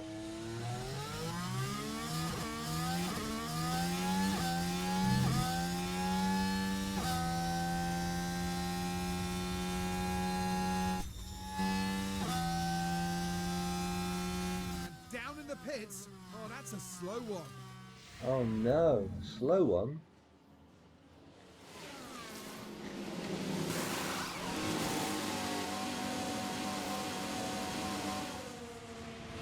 That really is a slow one.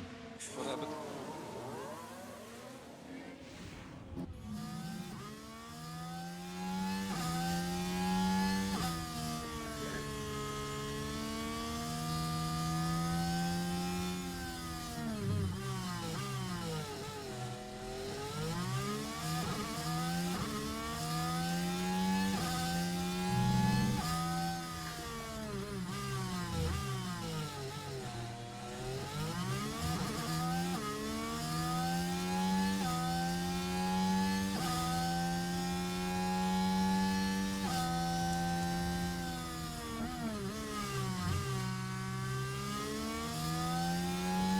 Yeah, this one.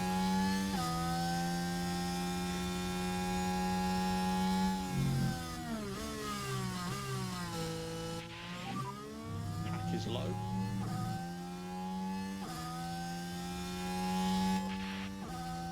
Oh yeah. Oops. Forgot I put them on that. Never mind.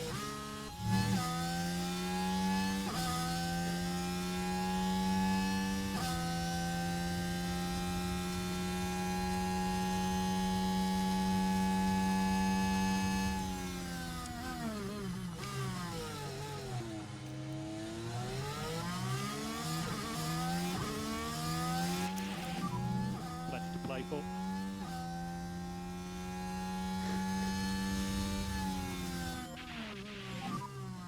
And recharge on.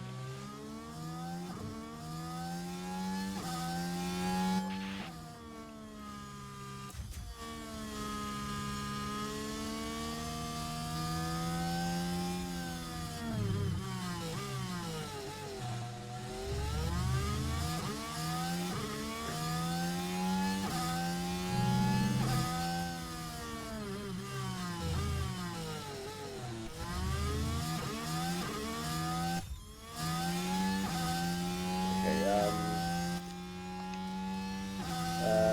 don't fight teammate. He is faster at this point. Copy, thank you.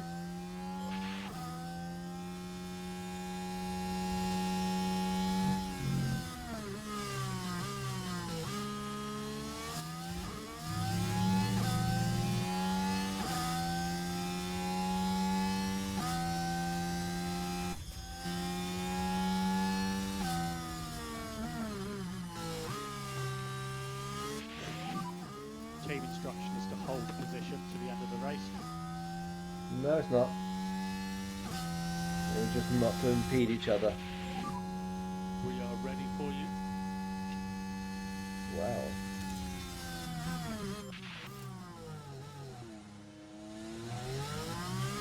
I mean, it's not a bad performance. He's only like a couple of seconds behind Lawson with both of them have one pit stop to go, so yeah. First race, not too bad.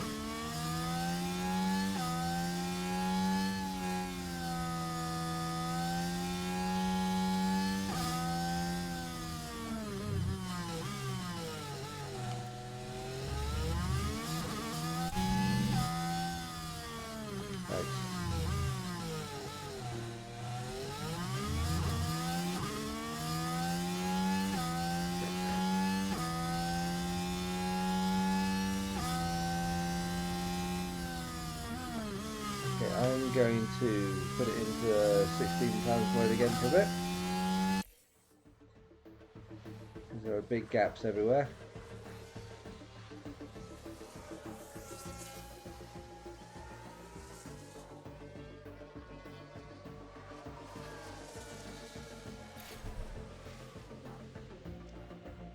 Optimal time for pit stop. Let's do it. On to the hards. Confirm pit. Box this lap.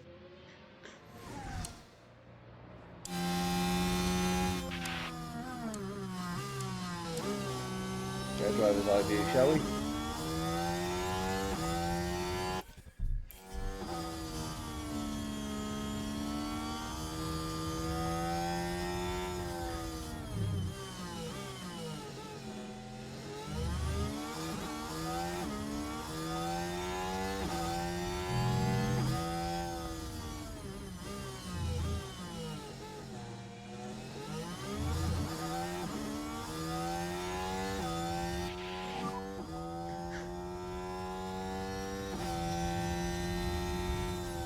Okay, copy that.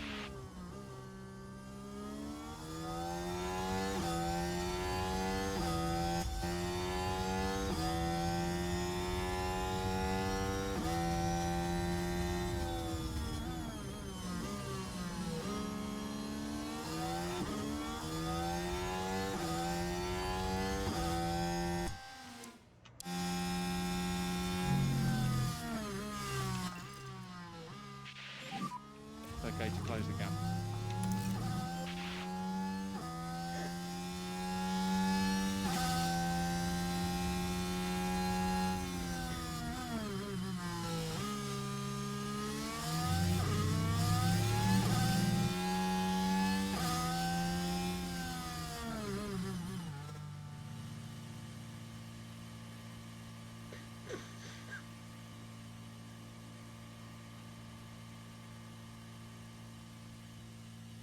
Yeah, this probably isn't the fastest strategy that was out there available, but I thought it was worth a shot because I'm not sure I believe that those stats are always 100% reliable on the menu screens. Given some of the stats I've seen in this game anyway.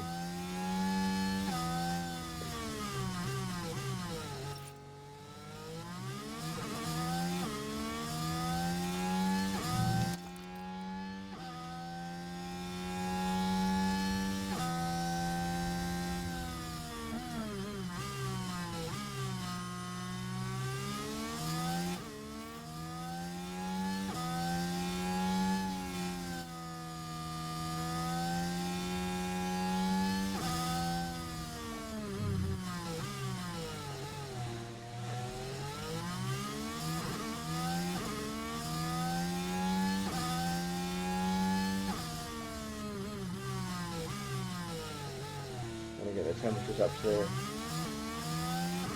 correct level.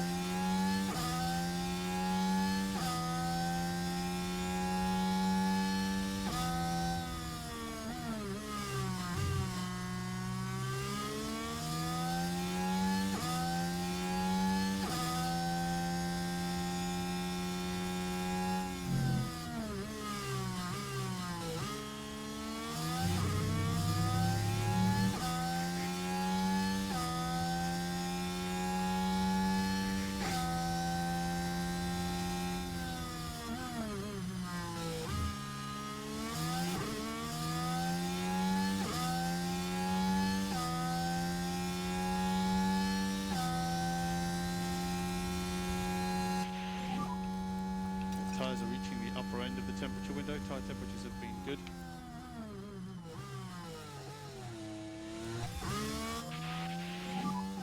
Key thing is to keep the tyre in good shape. Keep the tyre in good shape. That is the key.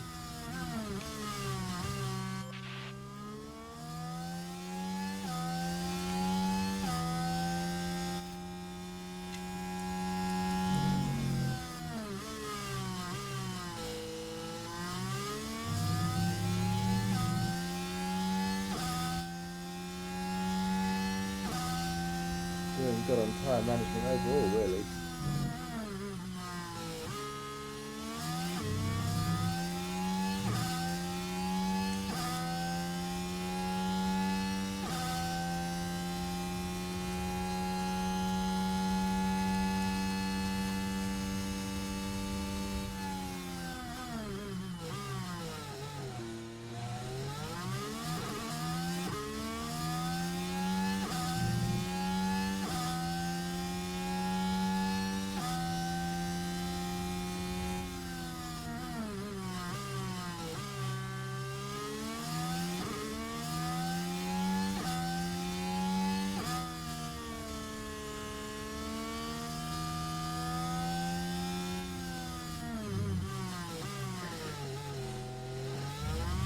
Very nearly best for the rest. It's only Sonoda that's between us and that particular rating at the moment.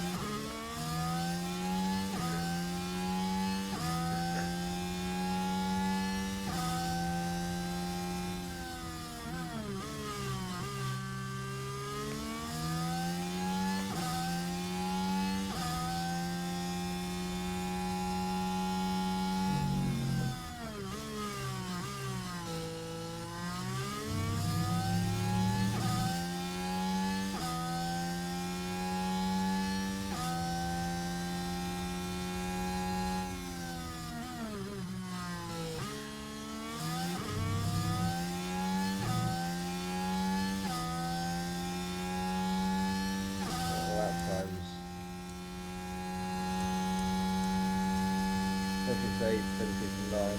Okay, so we're pulling away from Ricardo at the moment. I like this. And we're closing in on Sonoda very slightly.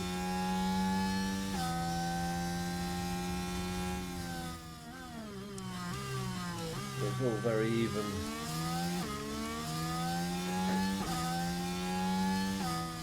I'm gonna skip ahead a little bit again.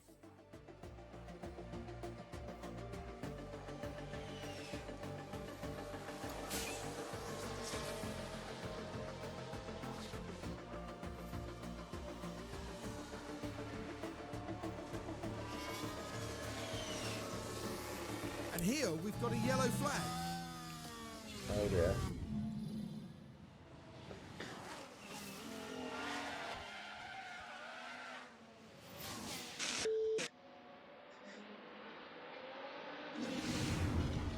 Yep. And clearly then, not what everyone in the garage would have wanted to see. No.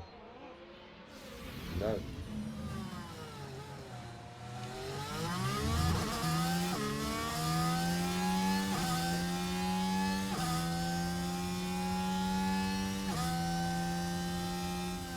Okay, some are having their second round of pit stops already. I'll have a quick look. Tyre history. So they're already changing out of their mediums.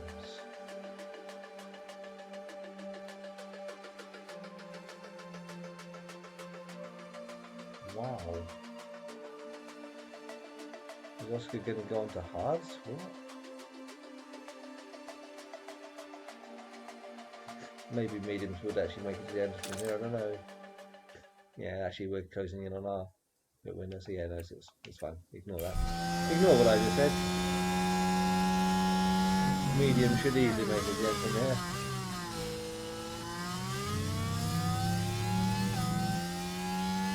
Makes me wonder if I should perhaps be thinking about doing a slightly early stop.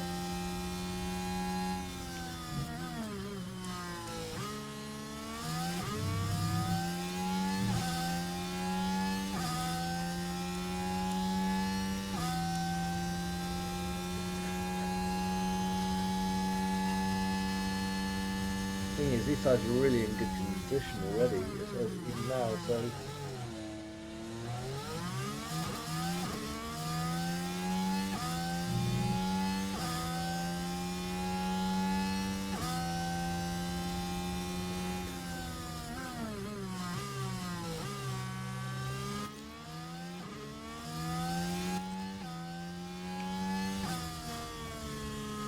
How is this confidence only medium?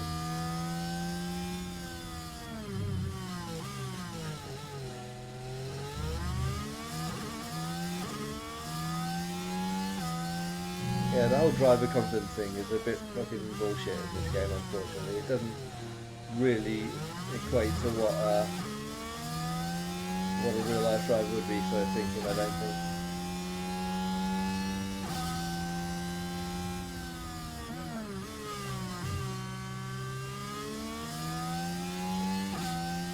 We're 9 seconds back from Stroll.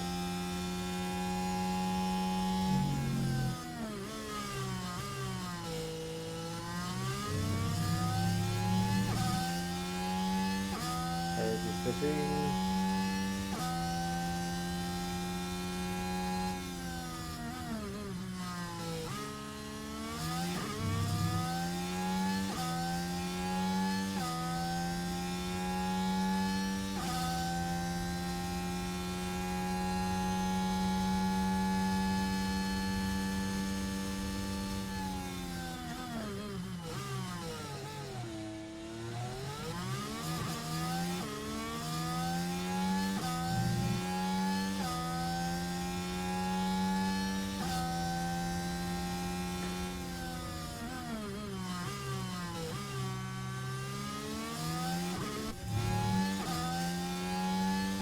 A bit of a lonely race here now.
Go bleed?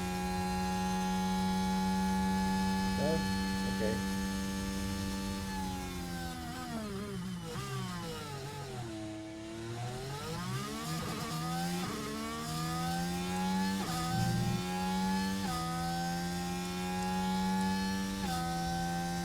Okay, I think it's time to pit.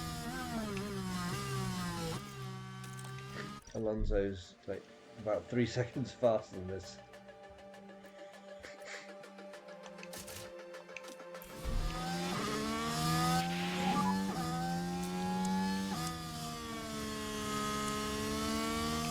Okay, Popsy.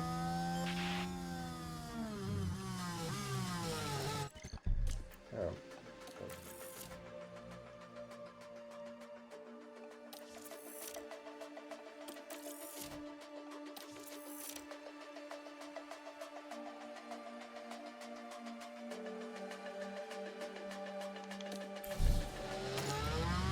What I'm trying to do Copy, box. is this.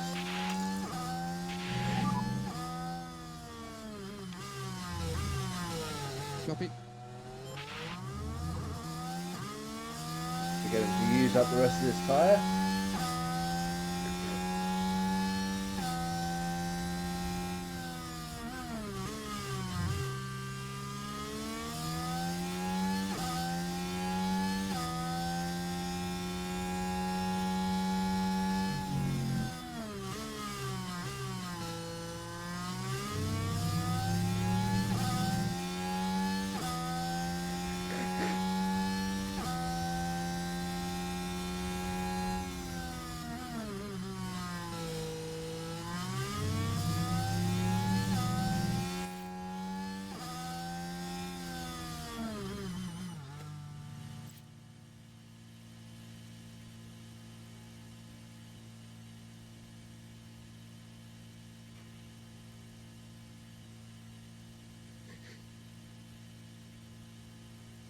It's a long way down to our pit.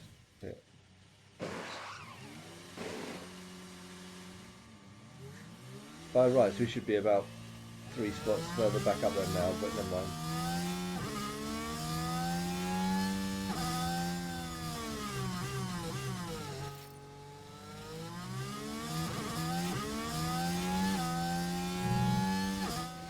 A lock We're up. watching Daniel Let's watch Ricciardo. this. All good at this point. And there's the lockup. And they'll need to be mindful of the effect that that had on the tyres. You couldn't even see it. I'm sorry, but that was just non-event.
Up the road, but yeah, he's definitely going to be stopping here again at some point.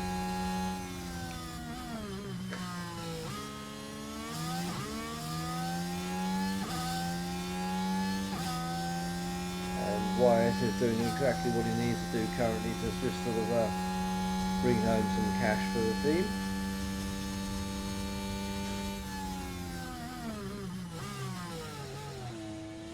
Flag. Oh, done. Now we should be able to take a look here. We should be able Now to. we're down at turn 9. And they just can't keep on the track. They must be careful. They were on the track. I mean, whoever wrote the lines of dialogue for the commentators to make it, to read out on this, if I was these commentators, I'd be saying, we would never say this. As a race commentator, we would never say this. This is complete gibberish and utter bullshit. It doesn't add to the game.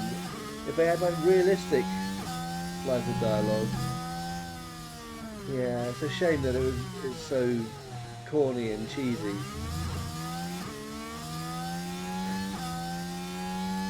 Maybe it's just me being picky, but that's what I think anyway.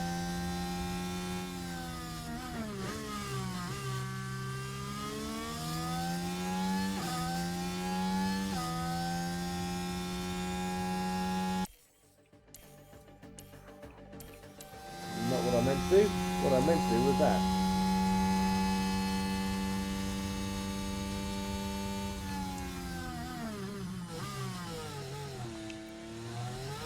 Danny Ricks in the pit.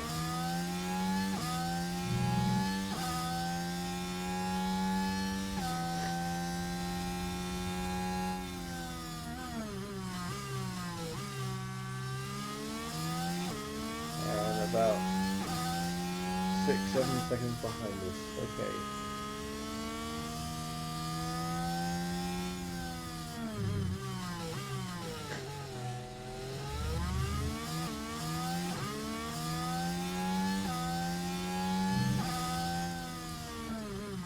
He is on the soft.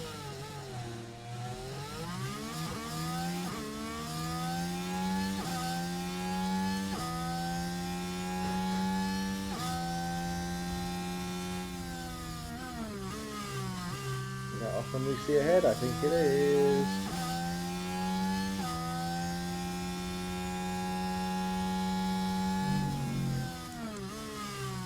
Yeah, his tyres are a bit rough.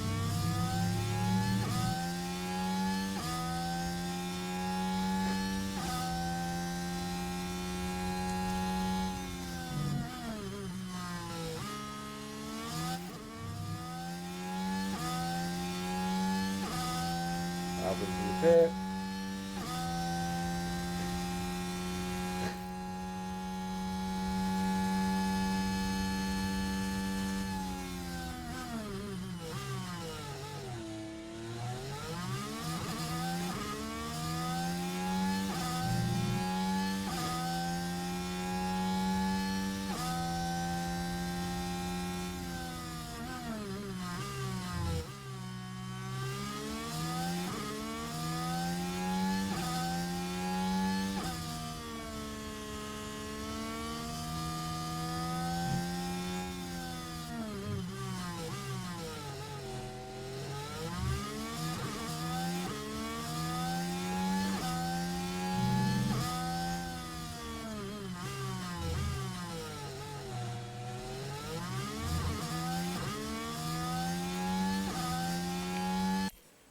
Definitely catching up to Ocon here. What?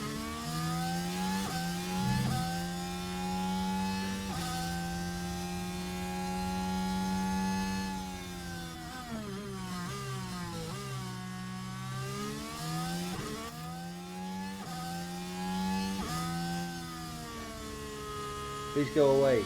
I'm trying to look at the blaming board. This is what I hate when all these notifications keep going up, when you're at the bottom of the list and you're trying to read what it says. Right, so we're on hard, medium, and Sergeant we're going to the end. Right, okay.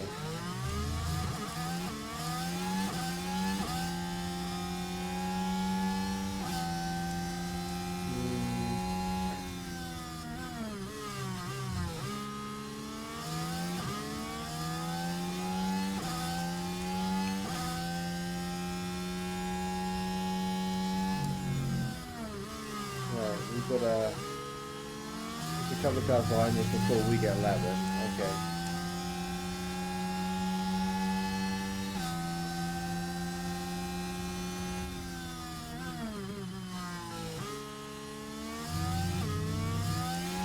Nice.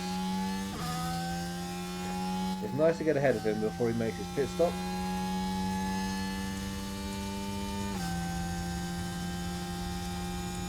Then it's at least a 22-second gap. That should be between them.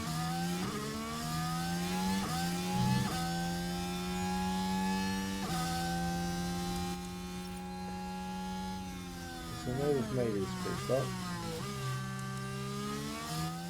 And he's gained a whole bunch of time on us. Okay.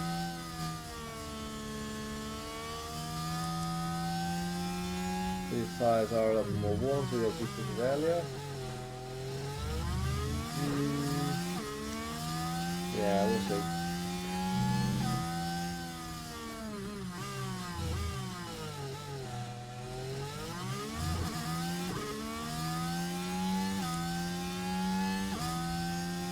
I don't expect to be beating Russell anyway.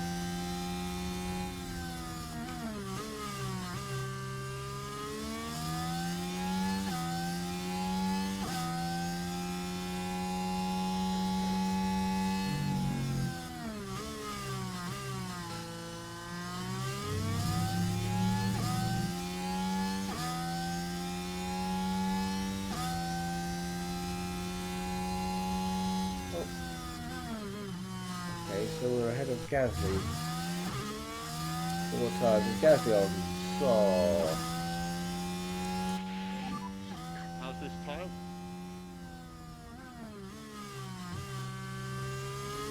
we're gonna up. I don't know if we're gonna keep Gasly behind us. He'd have to really ruin those tyres.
Draw us along with your DRS, bud.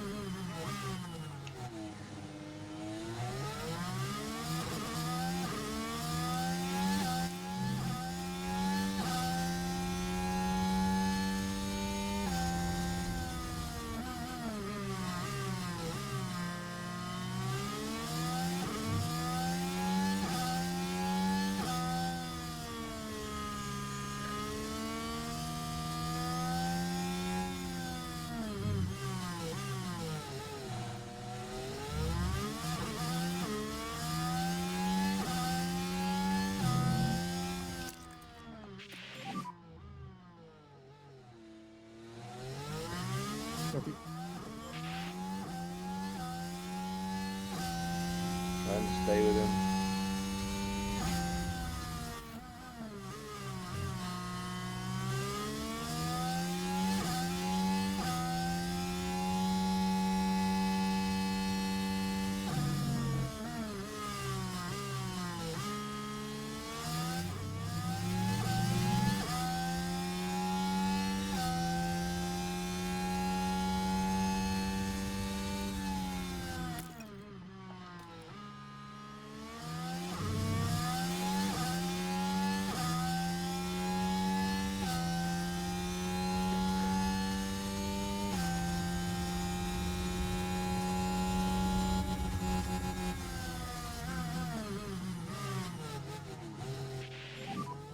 I couldn't do it.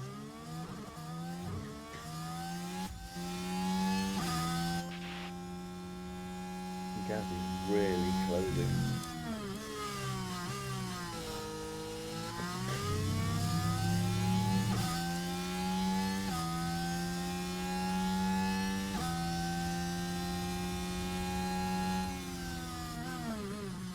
Right, no, I'm sorry, bud. I put you on the wrong structure. I do apologise.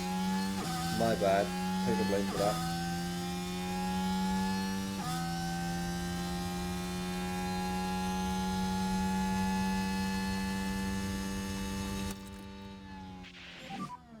Use the tyre.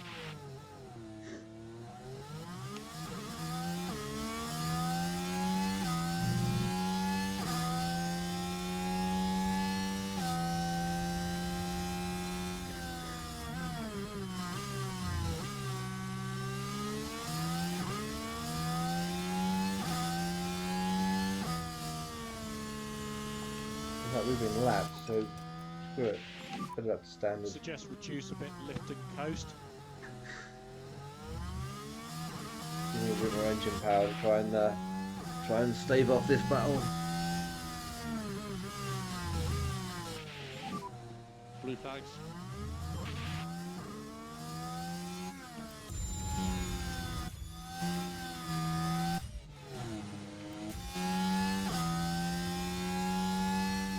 Actually gained from that as well. Good.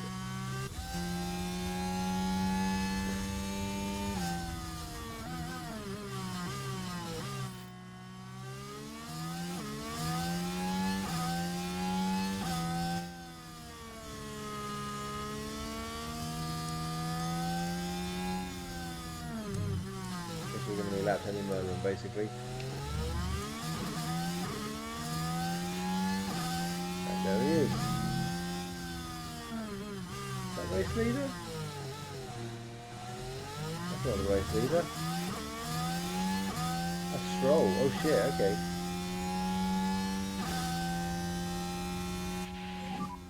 No harm done. Car behind is now Joe. He jumped Stroll through pit stops.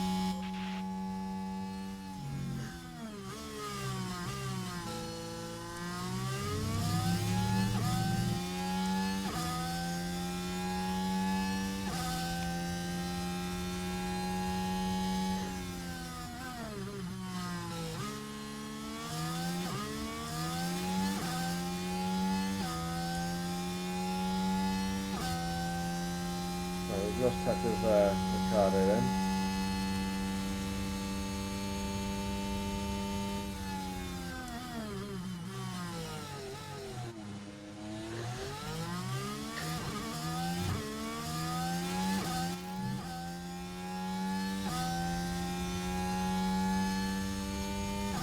Thirteenth might be the best we're going to get out of this.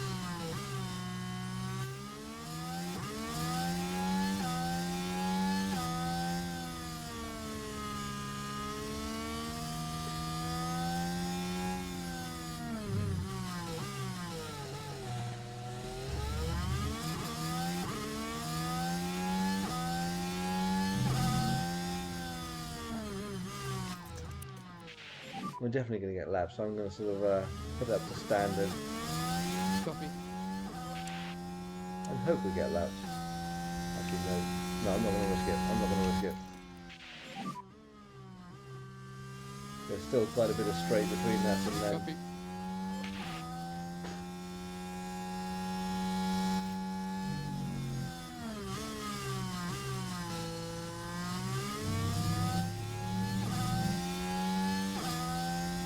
I don't want to risk not finishing when we've gone this far.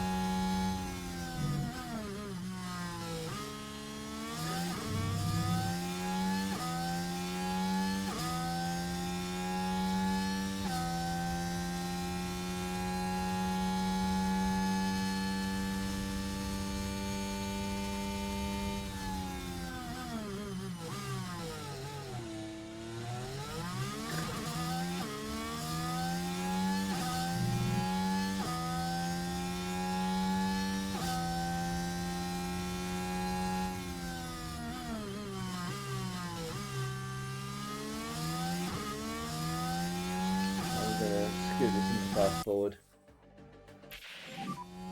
Look after the fuel. Yeah, he doesn't need to because he's a lap down. He's going to do one lap fewer than the rest of us.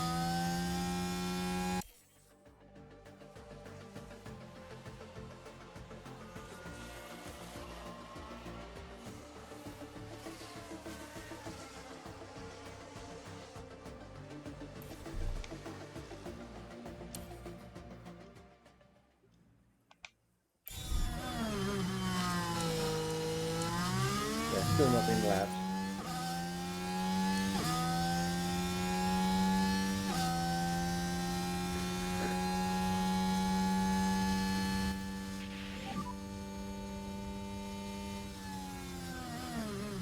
Yeah, copy.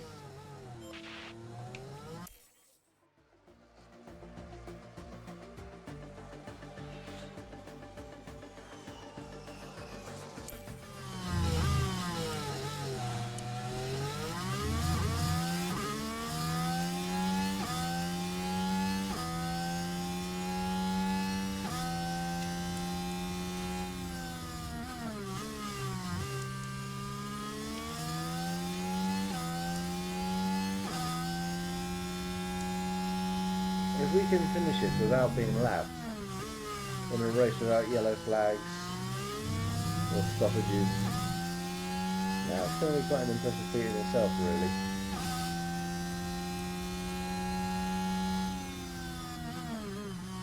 We've still got a few laps to go.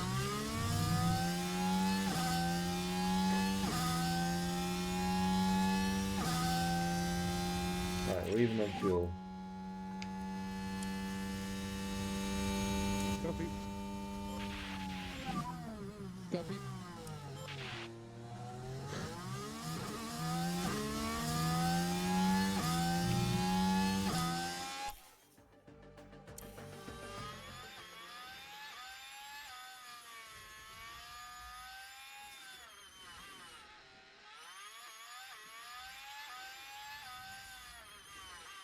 We're going to get lapped.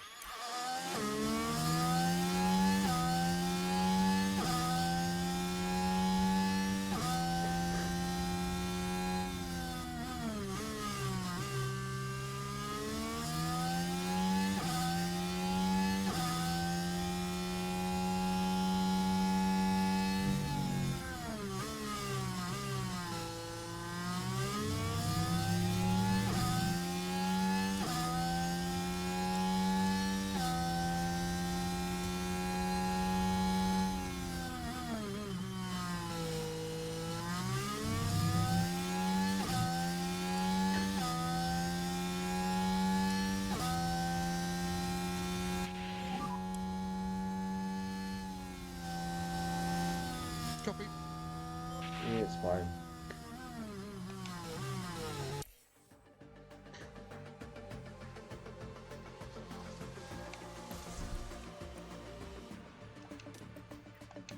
But once it's just a standard, he's not gonna gain any more positions. I'm not likely to lose any, so yeah.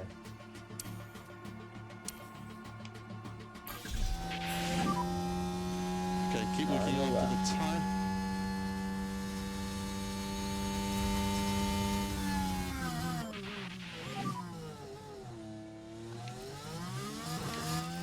Copy.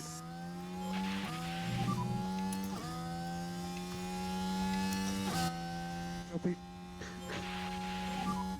Copy. Copy, box.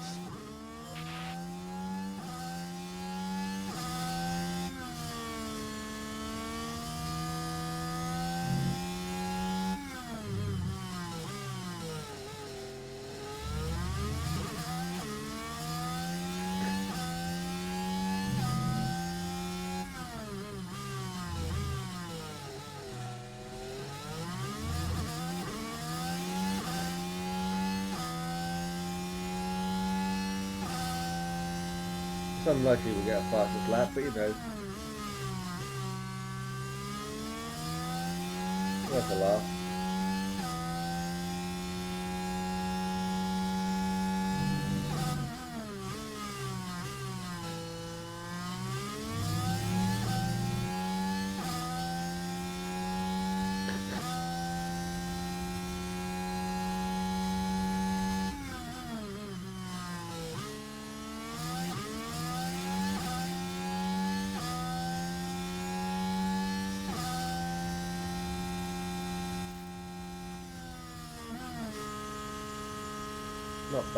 Not bad at all. That's Leclerc. Charles Leclerc is today's winner.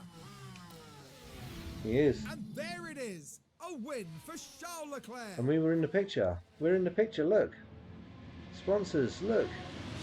We're giving you coverage. I don't think anyone could be disappointed with a race like that. A consummate professional through and through.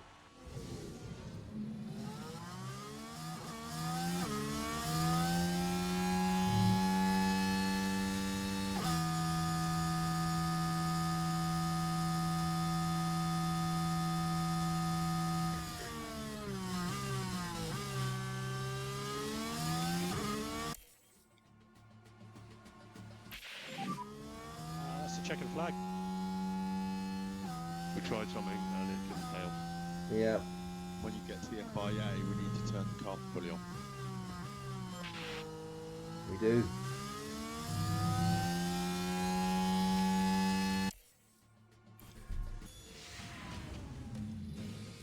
As always, there will be lots to talk about after that race, including the performance from the driver currently on our screens. And with a 13th place finish, that sadly means there's no points to be claimed. I mean, Out onto yeah. the podium steps Charles Leclerc, the driver from Monaco, really deserving of that top 3 spot. That gives them their first win of the season, and it was really well deserved. And with that, the drivers finally get the chance to cool off and enjoy themselves. Uh-huh.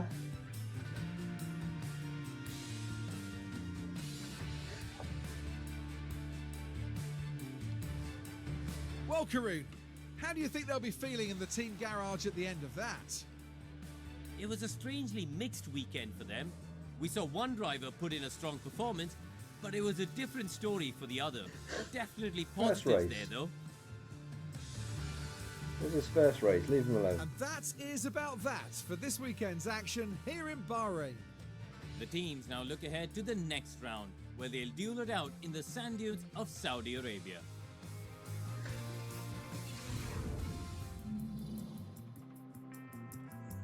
Right.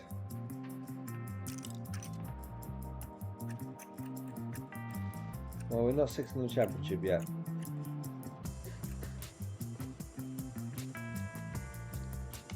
Lots of work to do then.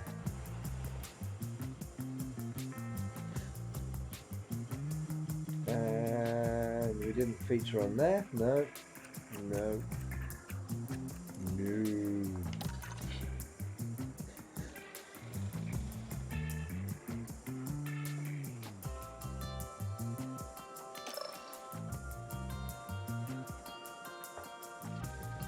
Yep. We got some money for one of them, so at least we got something.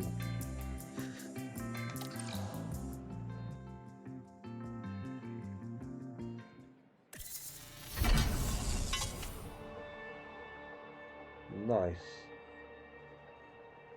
Go to facility.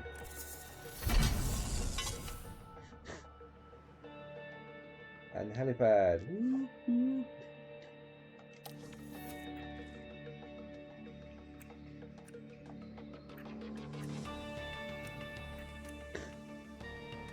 Marketability is increased, the attractiveness is increased, sponsorship payout for race weekends is increased.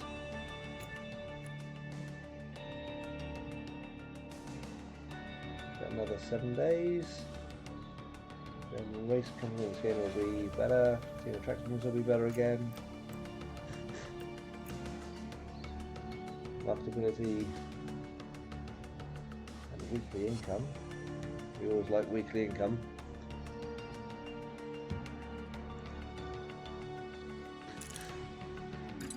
How many of those things? We've got 7 days. That's in 6 days. Team Hub.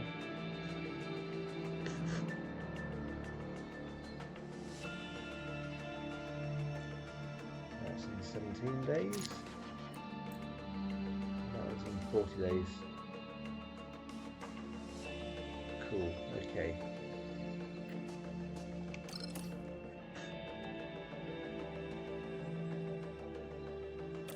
If I complete number of videos, complete, yeah, okay.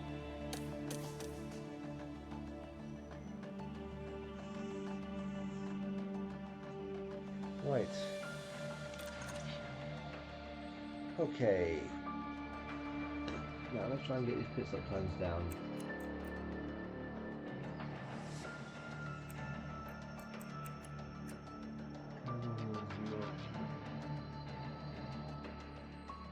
New tyres on. Change that for a day at the gym.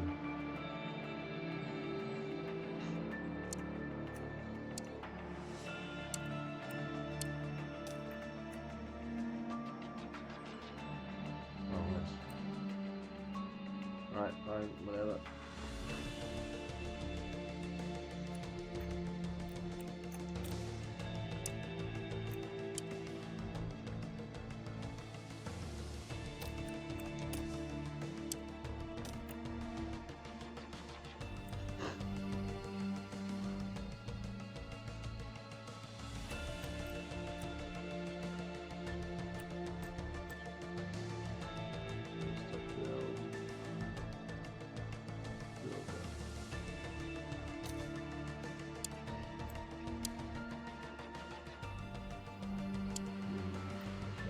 Benefit is it?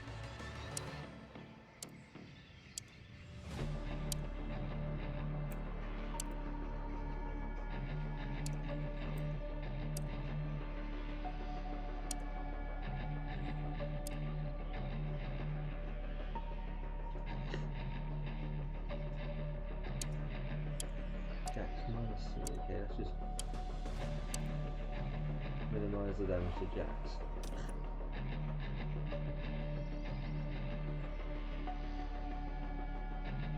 That'll do, screw it.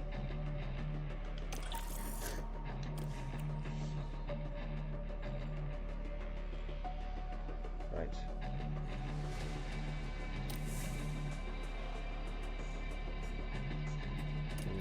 Leave it there. Yeah, that's the end of season save where I'm going to try and keep that save, but I doubt I'll ever actually be able to complete it because it was an older version before one of the patches, I think, and in order to get rid of that bug, I think we needed to restart the career, which I've literally just done, so fingers crossed, no repeats of any sort of shit like that at the end of the season.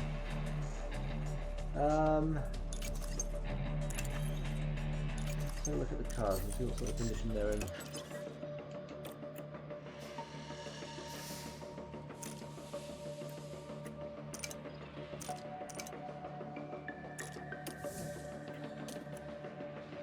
Yep, okay, that's not bad, Dan. Not bad for a race weekend.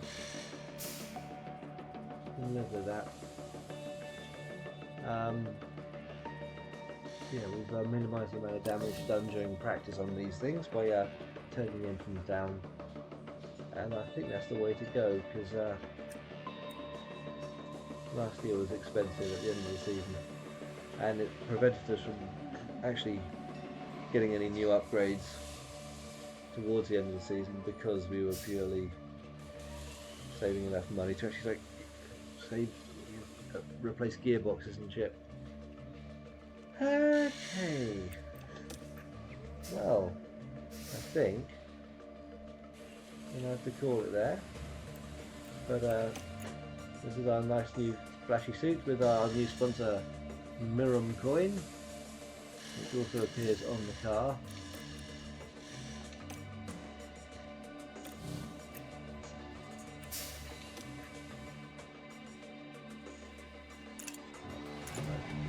fun.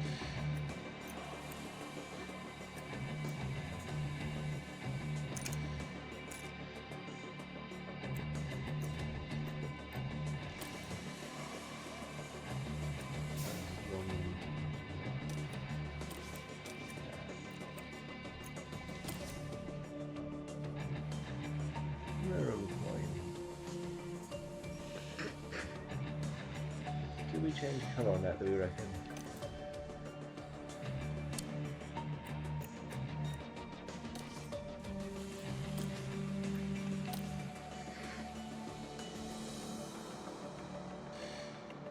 I think I like the look of that actually. Yep.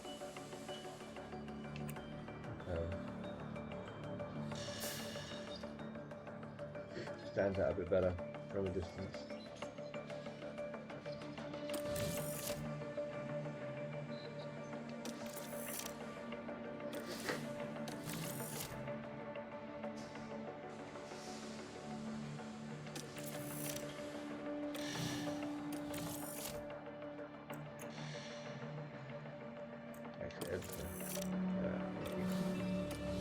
Right. So yeah, unhappy with car performance. There's a shop. That's what I heard all the way through the first season.